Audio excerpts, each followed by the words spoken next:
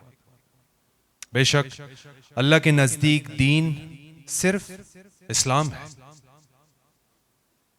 और जिन्हें किताब दी गई उन्होंने आपस में इख्तलाफ ना किया, मगर अपने पास इल्म आ जाने के बाद अपने बाहिमी हसद की वजह से, और जो अल्लाह की आयतों का इनकार करे तो बेशक अल्लाह जल्द हिसाब लेने वाला है।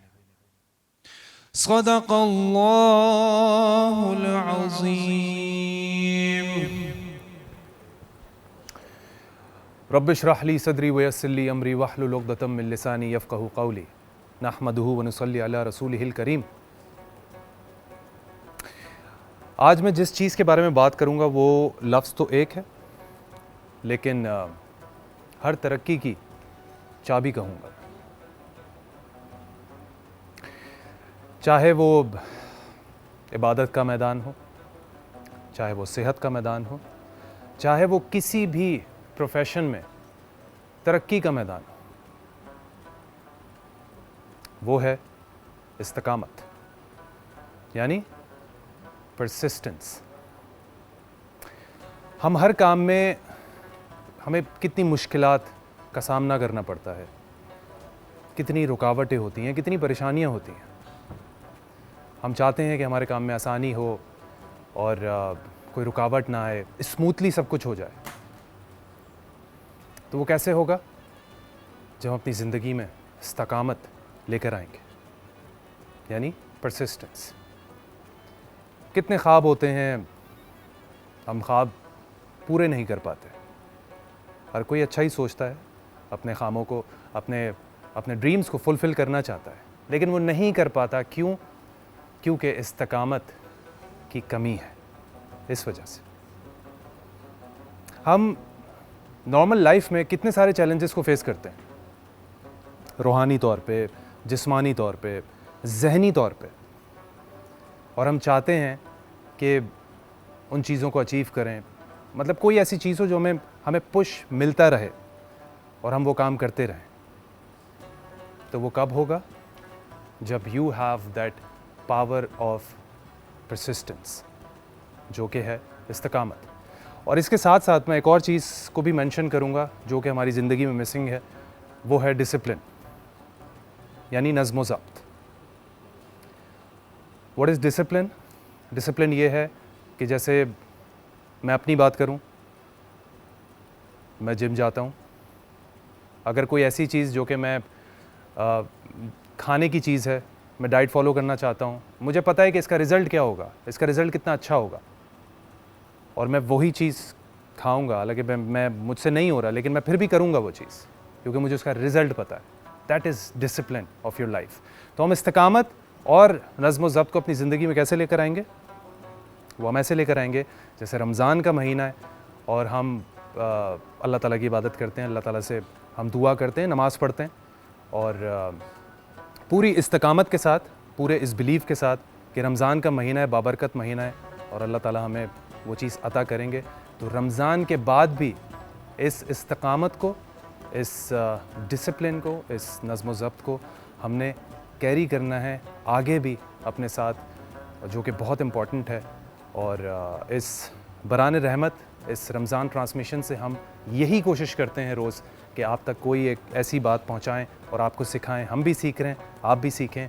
मैं आज की रमज़ान ट्रांसमिशन में आपको खुशामदीद कहता हूं। मैं हूं आपका होस्ट उमर शहजाद और मेरे साथ मेरी को होस्ट हैं अर्सला सिद्दीकी। अस्सलाम वालेकुम। वालेकुम अस्सलाम। कैसे हैं आप उमर? ठीक हैं, खैरियत से हैं? अल्हम्दुलिल्लाह। अस्सलाम वालेकुम। उम्मीद करती हूँ आप सब भी ठीक होंगे, खैरियत से होंगे। मैं हूँ आपकी होस्ट अर्सला सिद्दीकी और आप देख रहे हैं आज न्यूज़ की ख़ास रमज़ान ट्रांसमिशन जो आप लोगों के लिए सजाई जाती है बाराने रहमत। खुशामदीद कहते हैं जी शो में आप सबको। और अर्सला माशाल्लाह, मैं सबसे पहले ये कहूँगा कि ये कलर बहुत अच्छा लग रहा है आप पे और आज आप बहुत अच्छी लग रही हैं। क्या खूबसूरत बात है उमर, आपने तारीफ़ की आज। जी जी बिल्कुल, माशाल्लाह। कल आप बहुत शुक्रिया आपका, माशाल्लाह। लेकिन आपका मुझे आपका कलर ज़्यादा प्यारा लगा। मैंने मेकअप रूम में भी कहा कि बड़ा डिफरेंट और इंग्लिश कलर पहना है। Thank you so much. बहुत खूबसूरत, माशाल्लाह। बहुत शुक्रिया जी। आज मैंने कहा थोड़ा लुक चेंज करते हैं। नहीं, और ज़रूरी कुछ जो भी है वो बस हम आई थिंक कलर्स जैसे हम कपड़ों में ऐड करते हैं वैसे हमारी ज़िंदगियों में भी कलर्स ऐड होना बहुत ज़रूरी है। बिल्कुल बिल्कुल, और जो कि बहुत ज़रूरी हमें है। करने चाहिए। ऐसे ही है। हमारे साथ हमारे मेहमान भी यहाँ मौजूद है। आगा भाई को मैं वेलकम करूँगा। अस्सलाम वालेकुम। अस्सलाम वालेकुम जी। वालेकुम सलाम। आगा भाई कैसे हैं? खैरियत से? अल्हम्दुलिल्लाह, ठीक ठाक हैं? करम है अल्लाह पाक। रमज़ान के महीने में जब आप माशाल्लाह, वैसे तो एक फ्रेशनेस रोज़े की भी होती है, तो वो जो एक फ्रेशनेस होती है आपके चेहरे पे, तो वो कहते हैं ना कि जब जिन लोगों के साथ आप बैठे होते हैं वो रिफ्लेक्ट करने लगती है वो चीज़। हाँ। तो माशाल्लाह पूरी टीम में ही सब इतने फ्रेश होते हैं। और लेकिन यहाँ कुछ अलग डिफरेंट यहाँ कुछ एक बात है ना, क्योंकि जाहिर सी बात है जो चीज़ें और जो टोटके वगैरह और जो आप हमें गाइड करते हैं सेहत के हवाले से, तो आज मैं ये भी एक सवाल करूँगा कि आप अपनी लाइफ में वो चीज़ कितना फॉलो करते हैं। बिल्कुल बिल्कुल, मैं पूछूंगा आपसे। हमारे साथ हमारे नात खा भी जो है वो यहाँ पे मौजूद हैं। गौहर भाई अस्सलाम वालेकुम। अली भाई अस्सलाम वालेकुम। वालेकुम अस्सलाम व रहमतुल्लाह। अली भाई आप बहुत कम मिलते हैं हमें, लेकिन जब भी आप आते हैं बड़ी खुशी होती है। बड़ी मोहब्बत है आपकी। और ये पूरी टीम जो है ना गौहर भाई के साथ ये वो अब ये है कि माशाल्लाह एक समा बंदा मुकम्मल रहेगा। पैकेज होता है अल्हम्दुलिल्लाह इंशाल्लाह। बिल्कुल बिल्कुल। आगा साहब की बात कर रहे थे, माशाल्लाह आगा साहब की खूबसूरती जी जी। तो लाजवाब है। मैं बिल्कुल, मेरा ये सवाल था आगा भाई, अपनी ज़िंदगी में जाहिर सी बात है आप सबको लोगों तक इतनी माशाल्लाह आप रहनुमाई करते हैं, इस हवाले से बहुत अच्छी अच्छी बातें बताते हैं सेहत को, लोगों की ज़िंदगियाँ तो आप आसान करते हैं, आप अपनी ज़िंदगी में इन चीज़ों को कितना अप्लाई करते हैं? बिस्मिल्लाहिर्रहमानिर्रहीम। तमाम हम्द व सताइश उस अल्लाह के लिए है कि जिसके सिवा कोई दूसरा खुदा नहीं है। लाखों करोड़ों दुरूद व सलाम हो मोहम्मद व आले मोहम्मद की ज़ात अक़दस और ऊला पर। सबसे पहले तो चेहरे की रानाई की जो आप बात कर रहे हैं वो ये ज़िक्र है, हम्द व सताइश अल्लाह की, जो मैं सबसे पहले बात करने से पहले उसकी बयान करता हूँ और फिर मोहम्मद आले मोहम्मद का ज़िक्र करता हूँ। और इमाम जाफ़र सादिक़ अलैहिस्सलाम ने फरमाया कि हमारे ज़िक्र में शिफ़ा रखी अल्लाह ने, हमारे ज़िक्र में अल्लाह ने शिफ़ा रखी। आपने देखा होगा अफ्तार में आप लोगों के साथ करता हूँ, किसी चीज़ का परहेज़ नहीं है मेरा, बिल्कुल मैं सब चीज़ें खाता हूँ। अल्हम्दुलिल्लाह। और मैं यहाँ पर एक चीज़ अर्ज़ करूँ, जैसे शुगर के जो मरीज़ होते हैं वो मुस्तकिल अपने ख़ुद को बहुत सारी चीज़ों से रोकते हैं। आप मेरी बात पे यकीन करें, अगर अब वक्त चूँकि कम होता है, लेकिन गुफ्तगू फिर भी मैं समेट कर मैं अच्छा, चंद शुगर का बातें। वाकई ये सवाल एक था भी मेरा आपसे कि शुगर को किस तरह कंट्रोल किया जाए, क्योंकि शुगर के बड़े मसले हैं आजकल और बड़ी छोटी छोटी उम्र के लोगों के साथ भी। आप बेटा यकीन करें मेरी बात पे कि अगर आप रसूल खुदा के अक़वाल को, उनकी अहदीस को, अहले बैत के अक़वाल को, उनकी रिवायात को अगर रिसर्च कर लें जी। तो शुगर का मर्ज़ आपको कभी भी तंग नहीं करेगा, बल्कि रिवर्स हो जाएगा और बग़ैर इंटरमिटेंट फास्टिंग के रिवर्स हो जाएगा। उसकी तरकीबें क्या हैं? शुगर के मरीज़ की जीत चंद बातों में है। वो चंद बातें पहले मैं बताता हूँ। जी। ये जो सेब होता है ना, सेब सुबह फजर के टाइम खाना, उसके बाद दिन भर में एक दफ़ा और खा लेना, शुगर वाले की जीत है इसमें। फजर के टाइम। हाँ, ज़्यादा पैदल चलना, धूप में नहीं साए में, ज़्यादा पैदल चलना शुगर वाले की जीत है इसमें। कम खाना लेकिन अच्छा खाना, खाएं सब आप, कम खाएं, शुगर वाले की जीत है इसमें। और अच्छा बेहतरीन सोना, बेहतरीन नींद लेना, शुगर वाले की जीत है इसमें।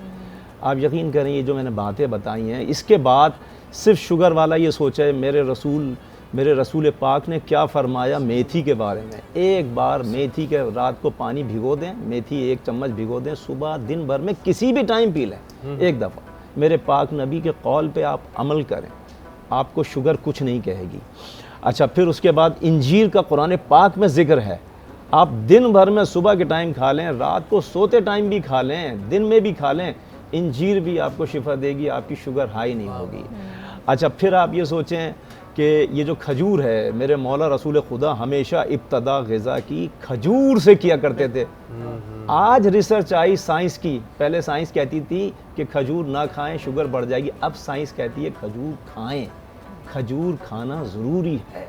देखिए, साइंस तहकीक और तजर्बों के रास्ते में है, लेकिन मेरे मौला रसूल खुदा के लबे अक़दस से जो जुमले निकले हैं, अल्लाह की मर्ज़ी के बगैर कोई जुमला अदा नहीं करते। बेशक उनके लबे अक़दस से जो निकल गए ना, वो रहती दुनिया तक इंसानियत के लिए, सिर्फ मुसलमानों के लिए फ़ायदे की बात नहीं है मेरे रसूल की, मुसलमानों के लिए नहीं, इंसानियत के लिए मेरे मौला रसूल खुदा ने वो बातें कही हैं। बिल्कुल ऐसे ही। चाहे वो ईसाई हो, यहूदी हो, हिंदू हो, क्रिश्चियन हो, सिख हो, पूरी दुनिया से मेरे पास टेलीफोन कॉल्स आती हैं इस पर, और हर मसलक, हर मज़हब के लोगों की आती हैं, और उनको मैं गाइड करता हूँ और मेरे रसूल की बातें सुनते हैं और उसको अपनाते हैं। क्या बात है मतलब, वाह। मेरे लिए एजाज़ की बात यह है, वो चाहे किसी मज़हब से ताल्लुक़ रखता हो, मेरे पाक रसूल की बातों को सुनते हैं, मुझसे पूछते हैं इसका मतलब क्या है, ये जो आपने कही थी और ये इसका क्या। अच्छा, सेब की जो मैं बात बता रहा हूँ, आप यकीन करें, अगर सेब खाते रहेंगे, शुगर भी आपकी रिवर्स भी रहेगी, कंट्रोल में भी रहेगी, और कैंसर भी नहीं होगा। सेब का जो सिरका है ना, किसी दिन एक प्रोग्राम सिर्फ सेब के सिरके पे करेंगे। बिल्कुल बिल्कुल। सेब के सिरके में कैंसर का इलाज है। और मेरे पाक नबी जिस तरीके से शहजाद खाना खाते थे ना, ग़िज़ा तनावुल फरमाते थे, अगर दुनिया उस तरीके को अपना ले, क्या ही बात है फिर। सुबह फजर के बाद, फजर की नमाज के बाद ग़िज़ा तनावुल फरमाते थे, और रात को इशा के बाद। बस इस तरीके से अगर आप सीरत नबवी को अपना लें, सीरत नबवी तो को, जिंदगी सब कुछ छुपा है इसी में। बिल्कुल ऐसे ही। सारी शिफा, सारा रिस्क, सारे ख़जाने, सारी हयात के राज सब मेरे पाक नबी की ज़िंदगी में, हयात तैयबा में छुपा है। हमें सिर्फ फॉलो करने की देर है। बिल्कुल सही, बिल्कुल सही, बहुत खूबसूरत। दुनिया और भी आपकी, आखिरत भी आपकी। बेशक। दुनिया भी हमारी, आखिरत भी हमारी। और फिर मज़े की बात ये देखिए, मेरे पाक नबी की बातें हम सिर्फ मुसलमान नहीं मान रहे।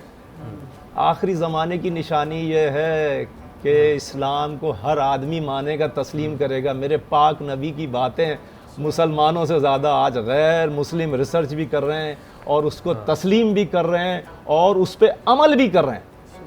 आप यकीन करें, मैं हाथों को जोड़ के कह रहा हूँ, या रसूलुल्लाह, आपकी बड़ी मेहरबानी है, आपका बड़ा शुक्र है कि हमें आपने अपना उम्मती बनाया।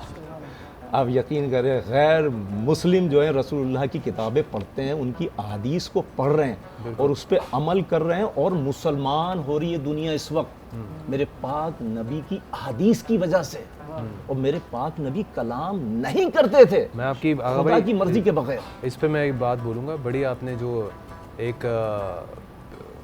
डॉक्यूमेंट्री, एक मैंने एक वीडियो देखी एक अमेरिकन की, जी, उसने ये बोला कि आई स्टार्टेड राइटिंग अगेंस्ट कुरान, वाह वाह वाह। और जब मैंने कुरान पढ़ना शुरू किया, जाहिर सी बात है किसी भी चीज़ के बारे में आप अगेंस्ट आप लिखना चाहें तो पहले तो आप उसको रीड तो करेंगे ना। करेंगे डेफिनेटली। तो उसने कहा I started writing against Quran and I ended up turning into a Muslim. सुभान अल्लाह, क्या कुरान बात का है। मुझे और जब वो ये बात बता रहा था और जो चेहरे पे उसके एक सुकून था, वो अब मैं चाहता हूँ वो, खैर वो वीडियो मेरे सामने से गुजरी तो मैंने देखी, मैंने कुछ अपने दोस्तों से शेयर भी की। उसको शेयर It was करिएगा beautiful। बिल्कुल। ये जी वाओ, ज़रूर ज़रूर वाओ। ज़रूर। तो वाकई वो आपकी बात से क्या मैं बात है। एग्री करता हूँ। हम अपने इस प्रोग्राम को आगे बढ़ाएंगे क्योंकि इतने रोज़े गुजर गए हैं, तो हमारा रिश्ता जो पूरी टीम के साथ हो गया है तो आपके साथ भी हो गया है। बिल्कुल। तो आप हमारा ये प्रोग्राम देखते रहिए बराने रहमत का। अच्छा, हम कलाम सुन रहे हैं अभी। हाँ, और ब्रेक पे जाने से पहले हम कलाम सुना रहे तो हैं। आप सुनाएंगे ना, मैं ही सुना पहला तो आपका है। यार, मैं अच्छा है ब्रेक पे जा रहा था लेकिन इन्होंने बोल दिया। कैसे मैंने आपको रोका बीच में। चलें, ये भी चलें ठीक जी, है। कलाम कौन सुना सा रहे कोई कसीदा बुर्दा शरीफ सुना है ना। गौहर भाई सुना रहे हैं, कौन सुना रहे हैं? ये वैसे मुझे नूर भाई भी काफ़ी टाइम से ये मुझे बोल रहे थे। कसीदा बुर्दा कसीदा बुर्दा शरीफ शरीफ काफ़ी हो जाए, माशाअल्लाह। टाइम हो गया। एक बार फिर खुशामदीद, आप लोग देख रहे हैं बराने रहमत, और ब्रेक से हम वापस आ गए हैं। और हम इससे पहले डिस्कशन कर रहे थे आगा सेहत भाई के से, बारे में। सेहत के हवाले से। तो आगा भाई आप कुछ बता रहे थे शुगर से रिलेटेड हम शुगर से बात कर शुगर रहे से थे। जी रिलेटेड। जी। अब एक चीज़ और मैं ऐड करूंगा उसमें, जौ की रोटी, जौ की रोटी खाने वाले को शुगर रिवर्स हो सकती है। अच्छा, आपने मुझे जौ की रोटी से पता है क्या याद दिलाया है? जो लोग ग्लूटेन फ्री जो खाते हैं, ठीक है ना, वो भी ठीक है, लेकिन जौ की रोटी की फजीलत इसलिए है, अहले बैत अलैहिस्सलाम ने फरमाया जैसे तमाम दुनिया के लोगों पे हम अहले बैत फजीलत रखते हैं, इसी तरह तमाम ग़िज़ाओं पे जौ की रोटी फजीलत रखती है। अच्छा, जौ की रोटी खाने वाले को कभी कैंसर नहीं होगा, जौ की रोटी खाने वाले की शुगर कंट्रोल में रहेगी, कंट्रोल में रहते रहते रहते रहते रिवर्स भी हो जाएगी। जौ की रोटी खाने वाले को कभी मैदे की तकलीफ नहीं होगी, कभी लंग्स में कैंसर नहीं आएगा, कभी आंतों की प्रॉब्लम नहीं होगी। जौ की रोटी खाने वाला हमेशा बुढ़ापे तक हड्डियों का ढांचा नहीं बनेगा, सेहतमंद रहेगा। जौ के सत्तू में भी इसी तरह की शिफा है। जब मेरे मौला रसूल खुदा अलील हुए तो परवरदिगार आलम ने जिब्राइल अमीन के ज़रिए से एक मैसेज भिजवाया। वो मैसेज ये था कि जौ के आटे से, जौ से आप सत्तू बना लें। पूरा सत्तू बनाने का तरीका जिब्राइल अमीन ने वहाँ अर्ज़ किया, और फिर रसूल खुदा ने इसी तरह जौ का सत्तू अपने लिए तैयार कराया और जौ का सत्तू तनावुल फरमाया, जिससे सेहत फ़ौरन ठीक हो गई। कभी भी कोई शख्स बीमारी से जल्दी ठीक होना चाहता है, मतलब अब बीमार हो गए, बुखार हुआ, टाइफाइड हुआ, मलेरिया हुआ, अब चाहते हैं कि जल्दी रिकवरी हो जाए। रिकवरी करने के लिए जौ का सत्तू पानी में घोलें, और अगर शुगर नहीं है तो उसमें शहद घोलें और रोज़ाना दिन में 2 बार पिएं।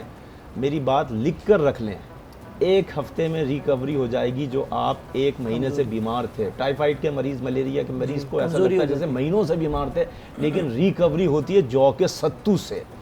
इसी तरह मैं अर्ज़ करूं कि ये जो गंदम की रोटी तो गरीब आदमी खा सकता ना, जौ की रोटी तो गरीब आदमी नहीं खा सकता। बिल्कुल। लेकिन आप मेरी बात पे यकीन करें बेटा, जो मैं कहने जा रहा हूँ आप लोग करके देखें ना, प्रैक्टिकल, सिर्फ सुनी सुनाई बातों पे आप मेरे ध्यान ना धरें, आप लोग करके देखें।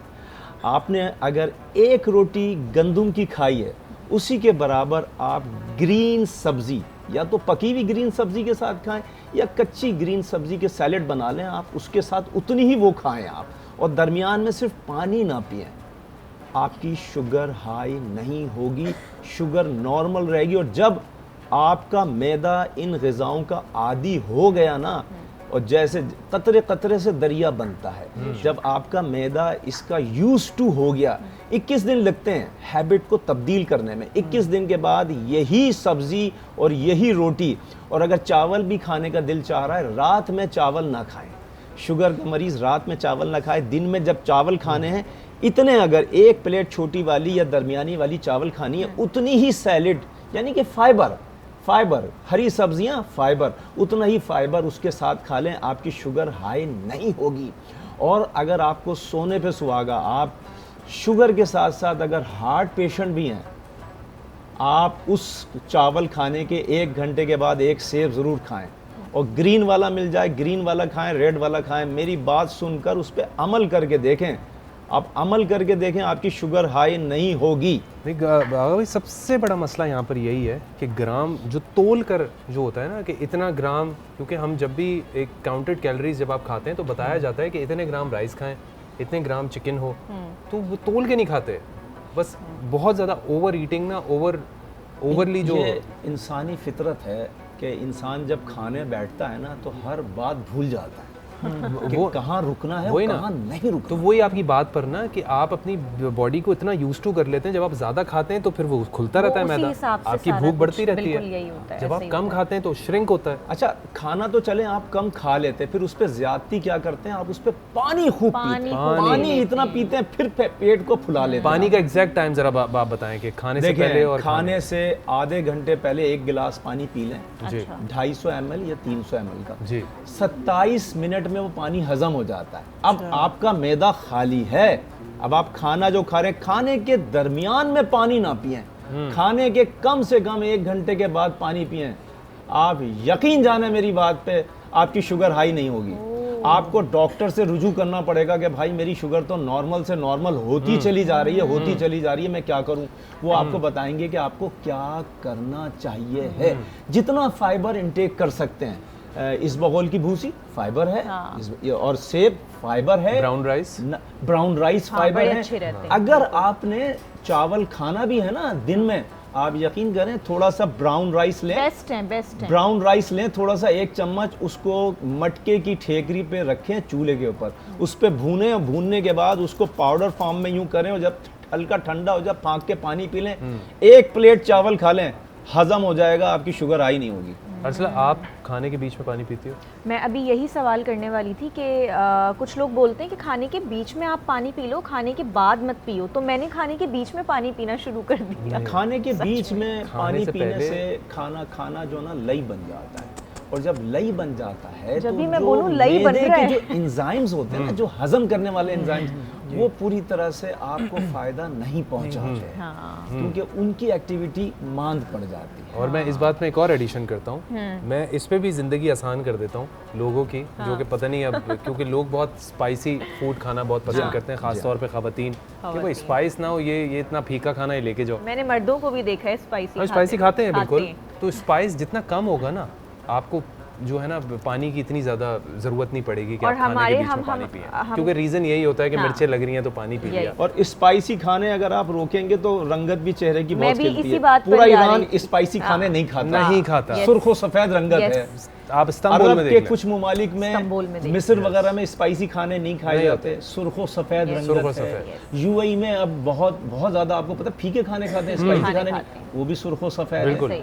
हम लोग पाको हिंद के लोग हरी मिर्चे, लाल मिर्चे, सारी मिर्चें डाल देते हैं हम लोग, और फिर हम शिकायत करते हैं कि जी वो हमारी मसले हो रहे हैं, रंगत नहीं अच्छी हो रही, गोरी करनी है, ये बता दें। हमारा मसला ये है कि हम खा जो अला बला रहे हैं, बिल्कुल तो वो कहाँ से लगेगी। और गौर भाई अपना गौर भाई से आगा भाई और वाटर रिटेंशन भी हो जाती है, क्योंकि ये जो आपकी लोअर बेली होती है, सबसे ज़्यादा जिम में भी लोग आते हैं, बोलते हैं यार यहाँ वाला तो सही है, ये जो ये नीचे का पेट पकड़ के कहते हैं कि यार ये लोअर बेली जो है ना, अरे भाई जब आप इतना स्पाइसी खाना खाओगे, आप पानी पे पानी पियोगे, तो कितना ही पास आउट होगा, और जाहिर सी बात है जो रहेगा वो आपका इसी वजह से स्टोरेज आपका वो लोअर बेली में होगा। मेरे पाक नबी के कौल को सुन के, हदीस को सुन के सही से अमल करना, सिर्फ सुनना नहीं है, उसको फहमो फरासत के साथ समझना और फिर उस पर अमल करना। रसूल खुदा के पास एक बूढ़ा आदमी आया, कहने लगा या रसूलल्लाह, अभी इतनी उम्र नहीं हुई है मेरी, लेकिन मैं लागर हो गया हूँ, लागर हो गया हूँ, हड्डियों का ढांचा बन गया हूँ। आप मुझे कुछ इरशाद फरमा दीजिए कि मैं क्या खाऊं क्या पीऊं कि मैं तंदुरुस्त व तवाना हो जाऊं, जवानों की तरह से मेरे जिस्म हो जाए तवाना, तंदुरुस्त व तवाना। रसूल खुदा ने फरमाया कि जाओ जाके तुम गाय का दूध पियो, गाय का दूध पियो और कुछ अरसे के बाद मेरे पास आना और अपनी कैफियत बताना। कुछ अरसे के बाद आया और आने के बाद कहने लगा या रसूलल्लाह मैं तो मोटा नहीं हुआ, मैं तो वैसे ही पतले के पतला। तो रसूल खुदा ने फरमाया कि तुमने इसमें कुछ मिलाया तो नहीं था? उसने कहा मैंने सारे ड्राई फ्रूट डाले, इसमें गुड़ की शक्कर डाली मैंने। रसूल खुदा ने फरमाया मैंने तुमसे कहा क्या था, गाय का दूध पियो, तुमने इसमें चीज़ें एडिशन क्यों की? अब देखिए कौल को समझा नहीं था, वो अपनी नादानी में समझा नहीं था, उसने ड्राई फ्रूट मिला दिया। जब रसूल खुदा ने फरमाया सिर्फ दूध पियो तो फिर सिर्फ दूध पियो। फिर वो गया, फिर कुछ अरसे के बाद सिर्फ दूध पी के आया। जब आया तो हाथों को जोड़ के कहता या रसूलुल्लाह मैं कुर्बान जाऊं, आपके इस नुस्खे ने मुझे तंदुरुस्त व तवाना कर दिया, मेरे जिस्म पे फरबही आ गई, मैं वापस जवान हो गया। तो मालूम चला कि आप कौल की बारीकी को समझें कि जितना बताया है exactly उतना ही आप फॉलो करें। फरासत जरूरी है। जी जी जी कुरान जी में अल्लाह ने जी जी फरमाया जी जी कि हमने लोगों को गौर व फिक्र के लिए पैदा किया है कि गौर व फिक्र करें। बिल्कुल बिल्कुल। हम इस बात पर आगे बढ़ते हुए अली भाई क्या सुना रहे? मुज़फ़्फ़र वारसी साहब का कलाम, क्योंकि तिब्बे नबी सल्लल्लाहु अलैहि वसल्लम की बात जी हो जी रही है, बिल्कुल तो एक इस्लाही कलाम है। बिल्कुल। इंशाअल्लाह मैं माइक खरीदना आप चाहूँ। जी माइक है आपके पास, यहाँ पे। वेलकम बैक, आप लोग देख रहे हैं बरान रहमत। एनर्जी देख रहे हैं मेरी आप? हाँ मैं वही देख रही हूँ अभी, एनर्जी मेरे देख रहे कार्ड्स हैं? गिरने वाले थे एनर्जी देख के आपकी। क्यों ऐसी मेरी एनर्जी? क्योंकि ऐसा हमारा सेगमेंट होने जा रहा है जो कि क्वेश्चन आंसर्स का रोज होता है। हाँ। तो इस सेगमेंट के लिए एनर्जी होना बहुत ज़रूरी है, क्योंकि हमारे पार्टिसिपेंट जो है ना वो भी फिर बड़ा अच्छे से और इस खेलते सेगमेंट में हम बड़ा एक्टिव हो जाते हैं। हाँ बहुत एक्टिव कि हो जाते हैं, मतलब आ बिल्कुल। गए भाई, आ गए हम। हाँ तो जी मैं बताता चलूं कि हमारे साथ 3 पार्टिसिपेंट आज मौजूद हैं यहाँ पे, अरबाज, उमैमा एंड अहमद। कैसे हैं आप लोग? खैरियत से हैं? अरबाज क्या करते हैं आप? पढ़ रहा हूँ यूनिवर्सिटी ऑफ कराची। माइक पे बोले। यूनिवर्सिटी ऑफ कराची में। ओके, पढ़ रहे हैं आप, स्टूडेंट हैं जी। उमैमा? मैं बैचलर्स कर रही हूँ माइक्रोबायोलॉजी में। अच्छा, वेरी नाइस, माशाल्लाह वेरी जी। गुड। मैं LLB कर रहा हूँ हमदर्द यूनिवर्सिटी क्या बात है भाई, पढ़ाकू भाई सारे पढ़ाकू बच्चे माशाल्लाह। आज यहाँ पर। मैं बताता चलूं कि पिछले जो हमारे पार्टिसिपेंट यहाँ पर आए हैं ना, उन्होंने बड़ा अच्छा एक ट्रेंड सेट किया है, बहुत अच्छी तैयारी के साथ उससे आए थे पिछले और भी। बहुत अच्छा खेला है। उससे पिछले भी। तो हमारे गिफ्ट्स यहाँ पर मौजूद हैं जो कि आप लोगों के साथ जाएंगे, तो जो जितना अच्छा खेलेगा उसके साथ उतने ही ज़्यादा गिफ्ट जाएंगे। तो बताता चलो हमारे साथ जो गिव अवेज में यहाँ पर मौजूद हैं वो हैं Qarshi Jami Shirin, one and only Qarshi Jami Shirin, जिसके बगैर अफ्तारी नामुकम्मल है, मुकम्मल है। और स्टिच इन कॉटन ईद जो से बनाए पहले ईदी, ईद से पहले ईदी, और जो बनाए आपको और आपके त्योहारों को इसका इतना और ही याद ज़्यादा और ज़्यादा खूबसूरत। जी, मैं जब भी नाम लूंगा ना तो फिर मैं रुक जाऊंगा, जब तक आप ईद से पहले ईदी नहीं बोलोगी तब तक मैं आगे नहीं बोलूंगा। मुझे इसका इतना ही याद है। अच्छा जी, हमारे साथ सुकून वेलनेस, सुकून की तरफ से भी गिव अवे है, Pakistan first and only essential oil blend brand. और हमारे पास भाई आप लोगों के लिए वाउचर्स भी हैं, डिस्काउंटेड हमारे पास vouchers हैं। मेट केयर के वाउचर है, आपके पिज़्ज़ा मैक्स है। पिज़्ज़ा मैक्स है बिल्कुल। और हमारे आज साथ मेरे पास ये देखें क्या है उमर, और क्या है? मैकडॉनल्ड्स की पूरी बुक है, इतने सारे वाउचर्स हैं। यार इतने सारे वाउचर हैं, एक आइसक्रीम खिला देना बस हाँ हमें नहीं इफ्तार नहीं, के आप बाद। बताएं कितने निकालने, मैं हाँ? इसमें से निकाल लूंगी। हाँ निकाल सकते हम हैं दोनों के बिल्कुल। लिए डेफिनेटली। अगर तो जिसने अच्छा नहीं खेला तो उसके वाउचर्स हम रख लेंगे। ठीक है ना? डन। आज तो सही पूरी है? पूरी मेरे पास चेक बुक की तरह। ओहो, चलें भाई चलें, चलें जी। बेस्ट हो गया जी। तो मैं आपको बताते चलूं कि हर एक से 6 सवाल पूछे जाएंगे, सही है? सवालात का आपको पता होगा कंटेंट किस हवाले से है, और ऑप्शंस 2 ही होंगे। बिल्कुल 2 नहीं, हाँ 2 ऑप्शंस होंगे, और 2 ऑप्शंस आप उन क्वेश्चंस का पूछ सकते हैं जो आपको लगे कि वो मुश्किल सवाल हैं और उनके नहीं, ऑप्शंस आप दे पूछने सकते, चाहिए। बिल्कुल। लेकिन अगर ज़रूरत नहीं है तो आप फौरन इंस्टेंट जवाब दे दो, जो जितने कम टाइम में जवाब देगा वो उतना ही अच्छा खेलेगा। Right. There are positions like first, second और थर्ड।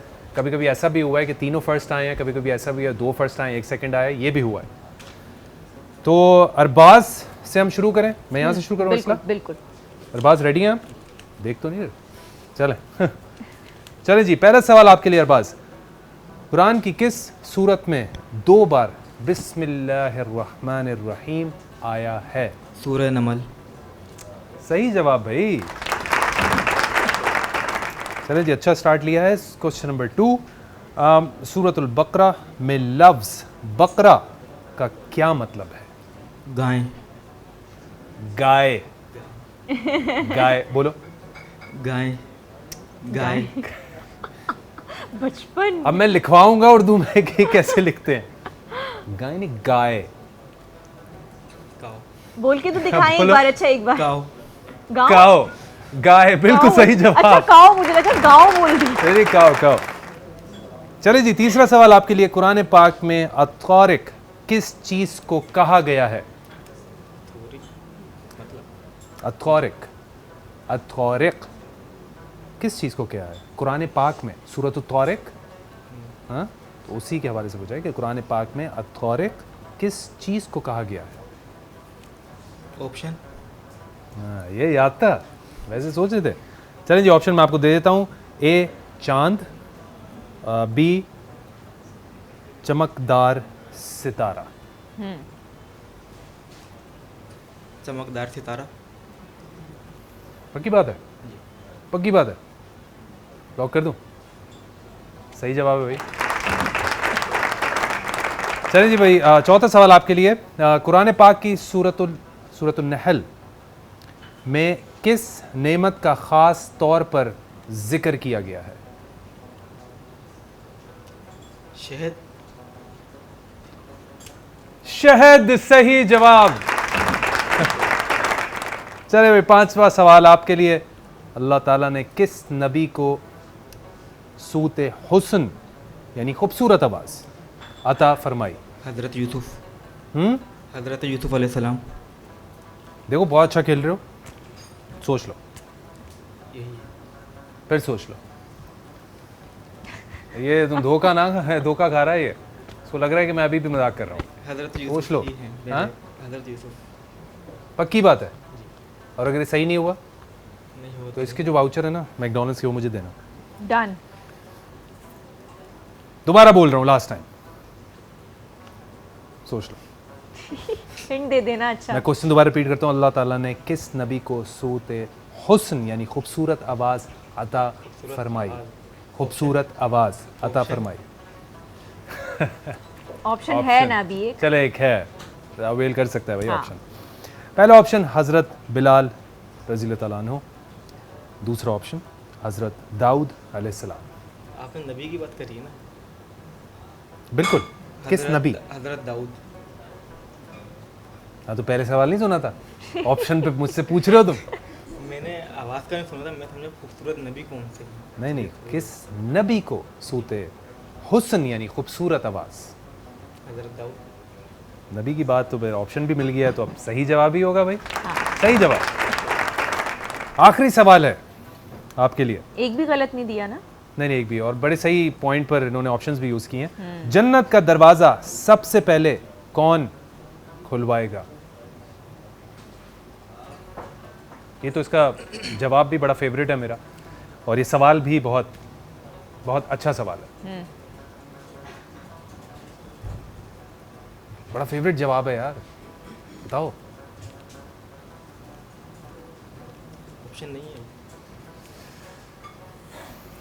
ऑप्शन नहीं है अब? चलो मैं हिंट दे देता हूँ। किसका कलमा पढ़ते हो? नबी का, हज़रत मोहम्मद सल्लल्लाहु अलैहि वसल्लम। फौरन में। मैं फिर भी लेके जाऊंगा इसके बाद। देना मुझे मैकडॉनल्ड्स के भाई। हाँ, सही जवाब। हाँ। वेरी वेल प्लेड, बहुत अच्छा खेला। आगे बढ़ते हैं। आगे बढ़ते हैं, बिल्कुल। चलिए, पहला सवाल है आपसे। कौन सा फरिश्ता दरिया में डूबने वालों की रूह कब्ज करता है? हज़रत इज़राइल अलैहिस्सलाम।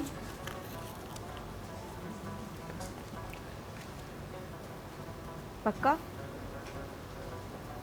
पहला ही जवाब दी थी। ऑप्शन ले लो। मैं तो खुद दे रही हूँ। यार, ऑप्शन ले लो अच्छा, यार, अच्छा, गलत गलत मत खेलो। यार अच्छा जनाब खेलो। आप ये एक्सप्रेशंस देखें। सवाल जवाब दिया पक्का? ऑप्शन हज़रत इसराफील अलैहिस्सलाम। सॉरी, हज़रत इसराफील अलैहिस्सलाम। सवाल सुने। कौन सा फरिश्ता दरिया में डूबने वालों की रूह कब्ज करता है? मलकुल मौत ही कहते हैं हज़रत इज़राइल अलैहिस्सलाम। हाँ, तो ये बोला ना आपने अभी। बिल्कुल सही जवाब। सही जवाब। बिल्कुल सही जवाब। और मैम जी। घबराना नहीं है, घबराना सही जवाब नहीं दे है रहे हैं। सबसे चले पहले। चले सूरह अल अनाम में अल्लाह ताला ने सबसे ज़्यादा किस चीज़ पर जोर दिया है? ऑप्शंस। ऑप्शंस, ठीक है। रिस्क की फरावानी या फिर अकीदा तौहीद? रिस्क की फरावानी। गलत जवाब। अकीदा तौहीद सही जवाब है। ऑप्शंस के बाद भी सही जवाब? हाँ। चलें, कोई बात चलें। कोई बात नहीं, आगे बढ़ते हैं। तीसरा सवाल है आपसे, इंसान के नेक आमाल लिखने वाले फरिश्ते का क्या नाम है? किरामन कातबीन। हाँ? किरामन कातबीन जो कंधों पे मौजूद होते हैं। नहीं, ये भी गलत जवाब। कंफ्यूज क्यों हो गई हो? रिलैक्स हो जाओ, रिलैक्स कोई नहीं, अभी 3 रिलैक्स। कोई बात नहीं, चलो। 3 सवाल और हैं हमारे पास। हाँ, 3 और हैं अभी। चौथा सवाल है आपसे, कुरान पाक में हज़रत मूसा अलैहिस्सलाम का जिक्र कितनी बार आया है? 136 टाइम्स। बिल्कुल सही जवाब। चलो, पांचवा सवाल है आपसे, वो कौन सा परिंदा था जो हज़रत सुलेमान अलैहिस्सलाम के दरबार में खबर लेकर आया? हुदहुद। बिल्कुल सही जवाब। गुड। Very good. हज़रत यूनुस को किस मछली ने निगल लिया था? वेल मछली। हाँ, वेल मछली। बिल्कुल सही जवाब। Very good. 3 तो अच्छे तुमने सही और जवाब। बहुत अच्छे, बहुत timely, not bad, very good, very good. पहला वाला काट दे। चलें जी, आगे बढ़ें। जी जी बिल्कुल, आगे जी, बढ़ते क्या नाम है हैं हम। आपका? आपकी तैयारी इन लोगों को देख के खत्म तो नहीं हो गई? जी, खल्लास। अहमद ना? जी। चलें। अहमद रेडी? LLB भाई, हाँ, मैं सोचे बोली। आपकी ये कैसे जवाब देंगे। अहमद, पहला सवाल आपके लिए, हज़रत मीकाईल अलैहिस्सलाम का क्या काम है?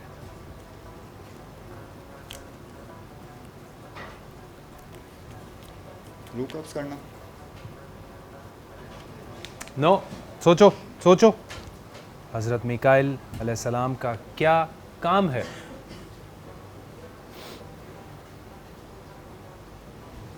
हम्म, 5 4 3 2। ऑप्शन दूं? ऑप्शन ले सकते हैं। जी। पहला ऑप्शन है इंसान के अमाल लिखना। दूसरा ऑप्शन है बारिश और रिस्क तकसीम करना। बारिश और रिस्क तकसीम करना। सही जवाब। दूसरा सवाल अहमद आपके लिए, नबी अकरम सल्लल्लाहु अलैहि वसल्लम का मशहूर लक़ब अस्सादिकुल अमीन किस ने दिया?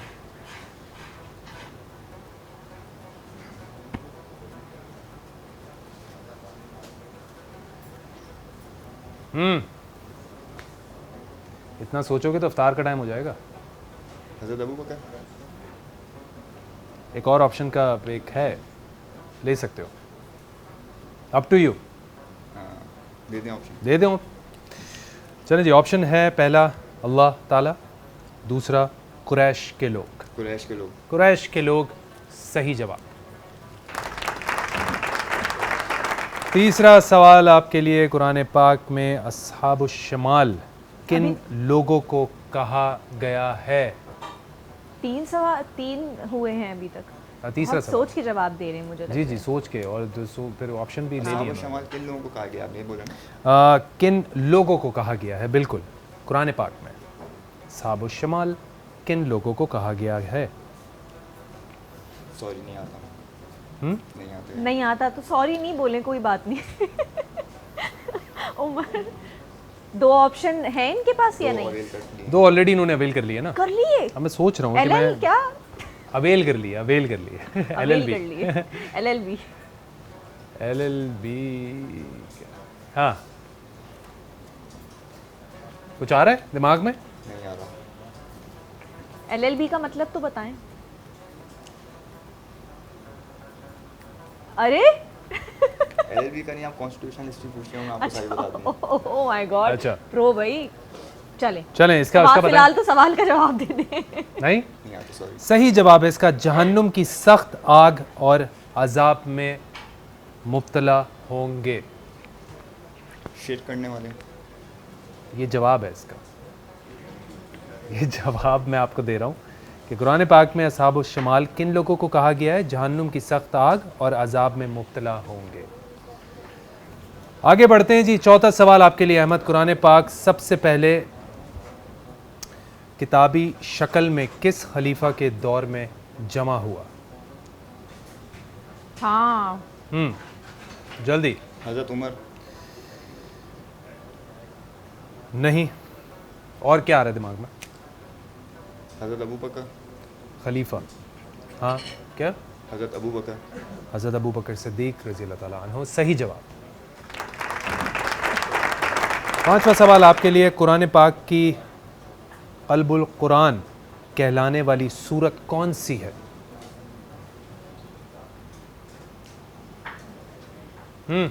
बताइए। बताएं बताएं। 5 4 3 2 1 सही जवाब है सूरह यासीन।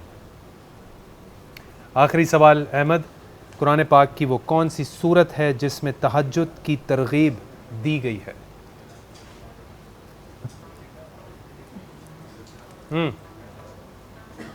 सूरह नमल। नहीं, एक और ऑप्शन, एक और मैं दे रहा हूं कि कोई सही जवाब दे दो। चलें जी, वक्त बहुत अच्छा चलो, कम इस तरह है। मैं हिंट दे देता हूँ कि एक सफ़र hint में दे ये दें। सूरत बहुत पढ़ी जाती है। सफ़र की दुआ। सफर के महीने में। सफ़र के महीने में।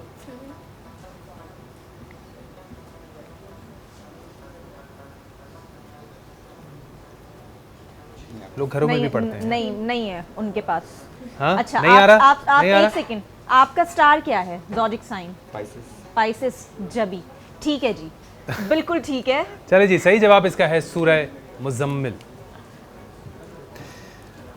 ठीक तो है। मैं बताना चाहूँगा कि अरबाज कमाल खेला, ठीक है, बहुत अच्छा। फर्स्ट सेकंड उमामा आपने भी अच्छा अरबाज खेला। नहीं सबसे अच्छा खेला है मेरे ख्याल अरबाज ने से, बहुत हाँ। अच्छा खेला। अहमद आपने थोड़ा टाइम लिया, थोड़ा लेकिन time लिया, नेक्स्ट हाँ। टाइम जब भी आप थोड़ा और ज़रा प्रिपेयर होके तैयारी ना करके, हाँ, करके आना। बट लेकिन हम फिर भी वेरी वेल प्लेड। खाली हाथ नहीं जाने देते हम। हमारे गिफ्ट्स जो है वो हाँ।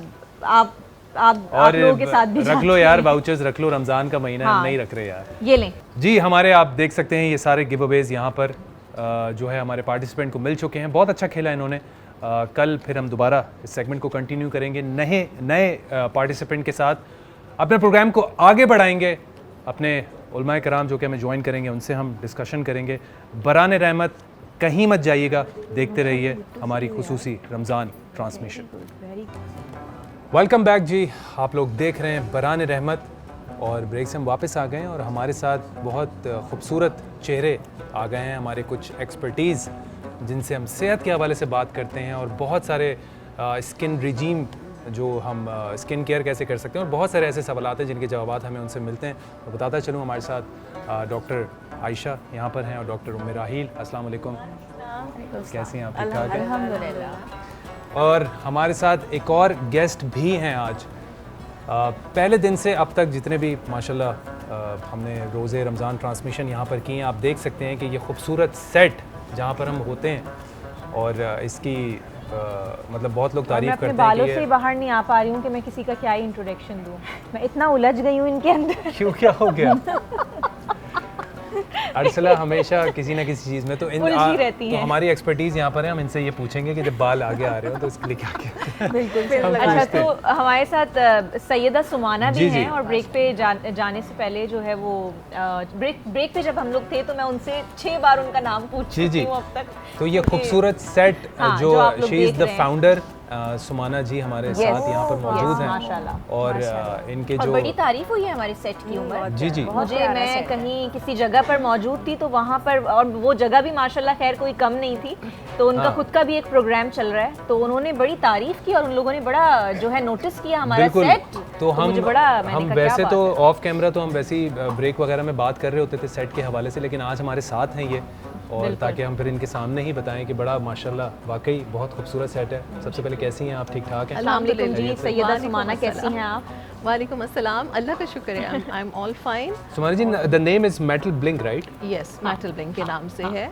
और इसमें ये है कि ये कोई न्यू वेंचर नहीं है, it is like 24 years old. माशाल्लाह। अच्छा, माशाल्लाह तो माशाल्लाह। हम लोग इस पे काफ़ी अरसे से काम कर रहे हैं। Basically I was a student of Islamic art and I was working with metal art.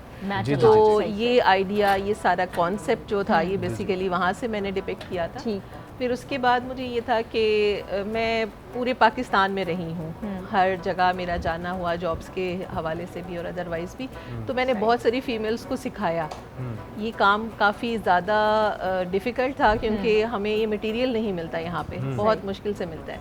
लेकिन ये कि काफ़ी लेडीज़ ने मेरे से ये काम सीखा, और स्पेशली बलूचिस्तान और KPK और पंजाब और सिंध के जो फॉर ऑफ लैंड्स हैं, जो ऐसे इलाके हैं जो वेल ऑफ नहीं है, जहाँ के लोग they are deprived of some basic needs. हाँ। और वहाँ पे ख़वातीन जो थी उनको ज़रूरत थी तो earn there bread and butter. तो वहाँ पे मैंने ये काम जो है वो स्टार्ट किया था उनको हेल्प आउट करने के लिए। क्या बात। तो वो इन द लॉन्ग रन वो चलता चलता जब फाइनली आई रीच्ड कराची और इट वाज ईयर 2011, तो उस वक्त मैंने इसको एज अ एक थिंकिंग इसके ऊपर स्टार्ट किया एज अ बिज़नेस।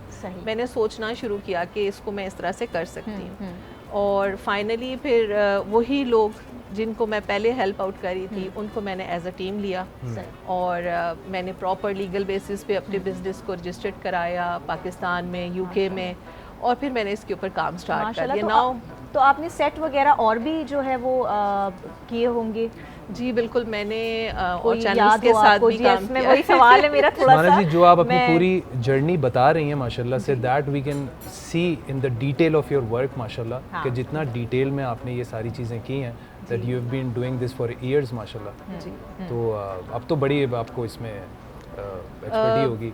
बिल्कुल ऐसे ये एक तो ये सारा ड्रॉ और ये सारी प्रेजेंटेशन आप खुद ही you do it on your own, या अपनी टीम भी आपकी होगी? नहीं, देखिए जो मेकिंग है या डिज़ाइन है ना, डिज़ाइन बेसिकली कॉन्सेप्ट जो होता है ना वो इम्पॉर्टेंट होता है, वो सब मेरा अपना है पर्सनली। वो आप समझ लें कि वो इसी तरह है कि वो डे एंड नाइट ना मुझे एक माइंड में चीज़ जो है वो आती रहती है। उसके लिए कोई मुझे डेलिबरेटली कोशिश नहीं करनी पड़ती। वो अल्लाह ताला की तरफ से एक मेरे ऊपर ब्लेसिंग है। होता है, जी। तो वो अगर अब मैं आपके साथ भी बात कर रही हूँ तो वो आइडियाज़ मेरे ब्रेन में जो है वो चल रहे हैं। I can not stop this process. अल्हम्दुलिल्लाह आई एम ब्लेस्ड विद। तो आप मुझे बता रही थी कि आपने और कहाँ पर मजीद काम किया? मैंने यहाँ किया था समा के साथ। हाँ, उनका सेट भी बड़ा खूबसूरत होता है माशाल्लाह। और PTV पे भी किया है। मतलब दूसरे चैनल्स पे भी आप अपने सेट सजाती रही हैं माशाल्लाह। लेकिन ज़्यादा I am working with this Ajju भाई के साथ और इस टीम के साथ। बिल्कुल। आज की टीम के साथ मैंने तकरीबन ये अब 3 साल हो चुके हैं। तो अल्हम्दुलिल्लाह it's a very good experience. और मुझे बहुत अब अपना वो एक जैसे अपनायत होती है ना, मैं जब भी यहाँ आती हूँ तो मुझे अपने घर की तरह फील होता है। और जहाँ तक हमें पता चला है कि आपको वैसे तो माशाल्लाह you have been awarded many times, but recently आपको मिनिस्ट्री ऑफ कॉमर्स यानी गवर्नमेंट ऑफ पाकिस्तान की तरफ से आपको जो है वो शील्ड मिली है। जी, अवार्ड ऑफ एक्सीलेंस अल्हम्दुलिल्लाह। माशाल्लाह। तो वैसे तो ये कि वो स्टडीज़ से ही हम लोग इस तरह के थे कि पढ़ाई में ही I was a gold medalist in my subject. University की टॉपर हूँ मैं अपनी। अच्छा, माशाल्लाह। और मैंने फातिमा जिन्ना यूनिवर्सिटी से स्टार्ट किया था, मतलब जब ये काम स्टार्ट किया था तो वो मेरा फर्स्ट होम है मेटल आर्ट का। तो और वहाँ के मेंटोर्स ही मेरे एक्चुअली वेल विशर्स जो एक्चुअल मुझे इस चीज़ में लाने वाले थे। लेकिन ये है कि इट्स अ लॉन्ग जर्नी। बहुत सारे अवार्ड्स मैंने रिसीव किए। साउथ एशिया से मैंने अवार्ड रिसीव किया था स्टार लॉरिएट 2001 का। That was also something very interesting कि यूनिवर्सिटी से नॉमिनेट किया गया था मुझे। और that was about Islamic calligraphy because I am a calligrapher as well. तो मेटल पे कैलीग्राफी है मेरी सारी, और ये बहुत रेयर है। पाकिस्तान में आपको कैलीग्राफर्स तो मिलेंगे लेकिन मेटल पे काम करने वाले नहीं मिलेंगे। तो it is something very different and unique. नहीं समाना जी, बड़ा अच्छा लग रहा है आप यहाँ पे हमारे पास आई हैं। हम आपसे अपने इस बातचीत को जारी रखेंगे।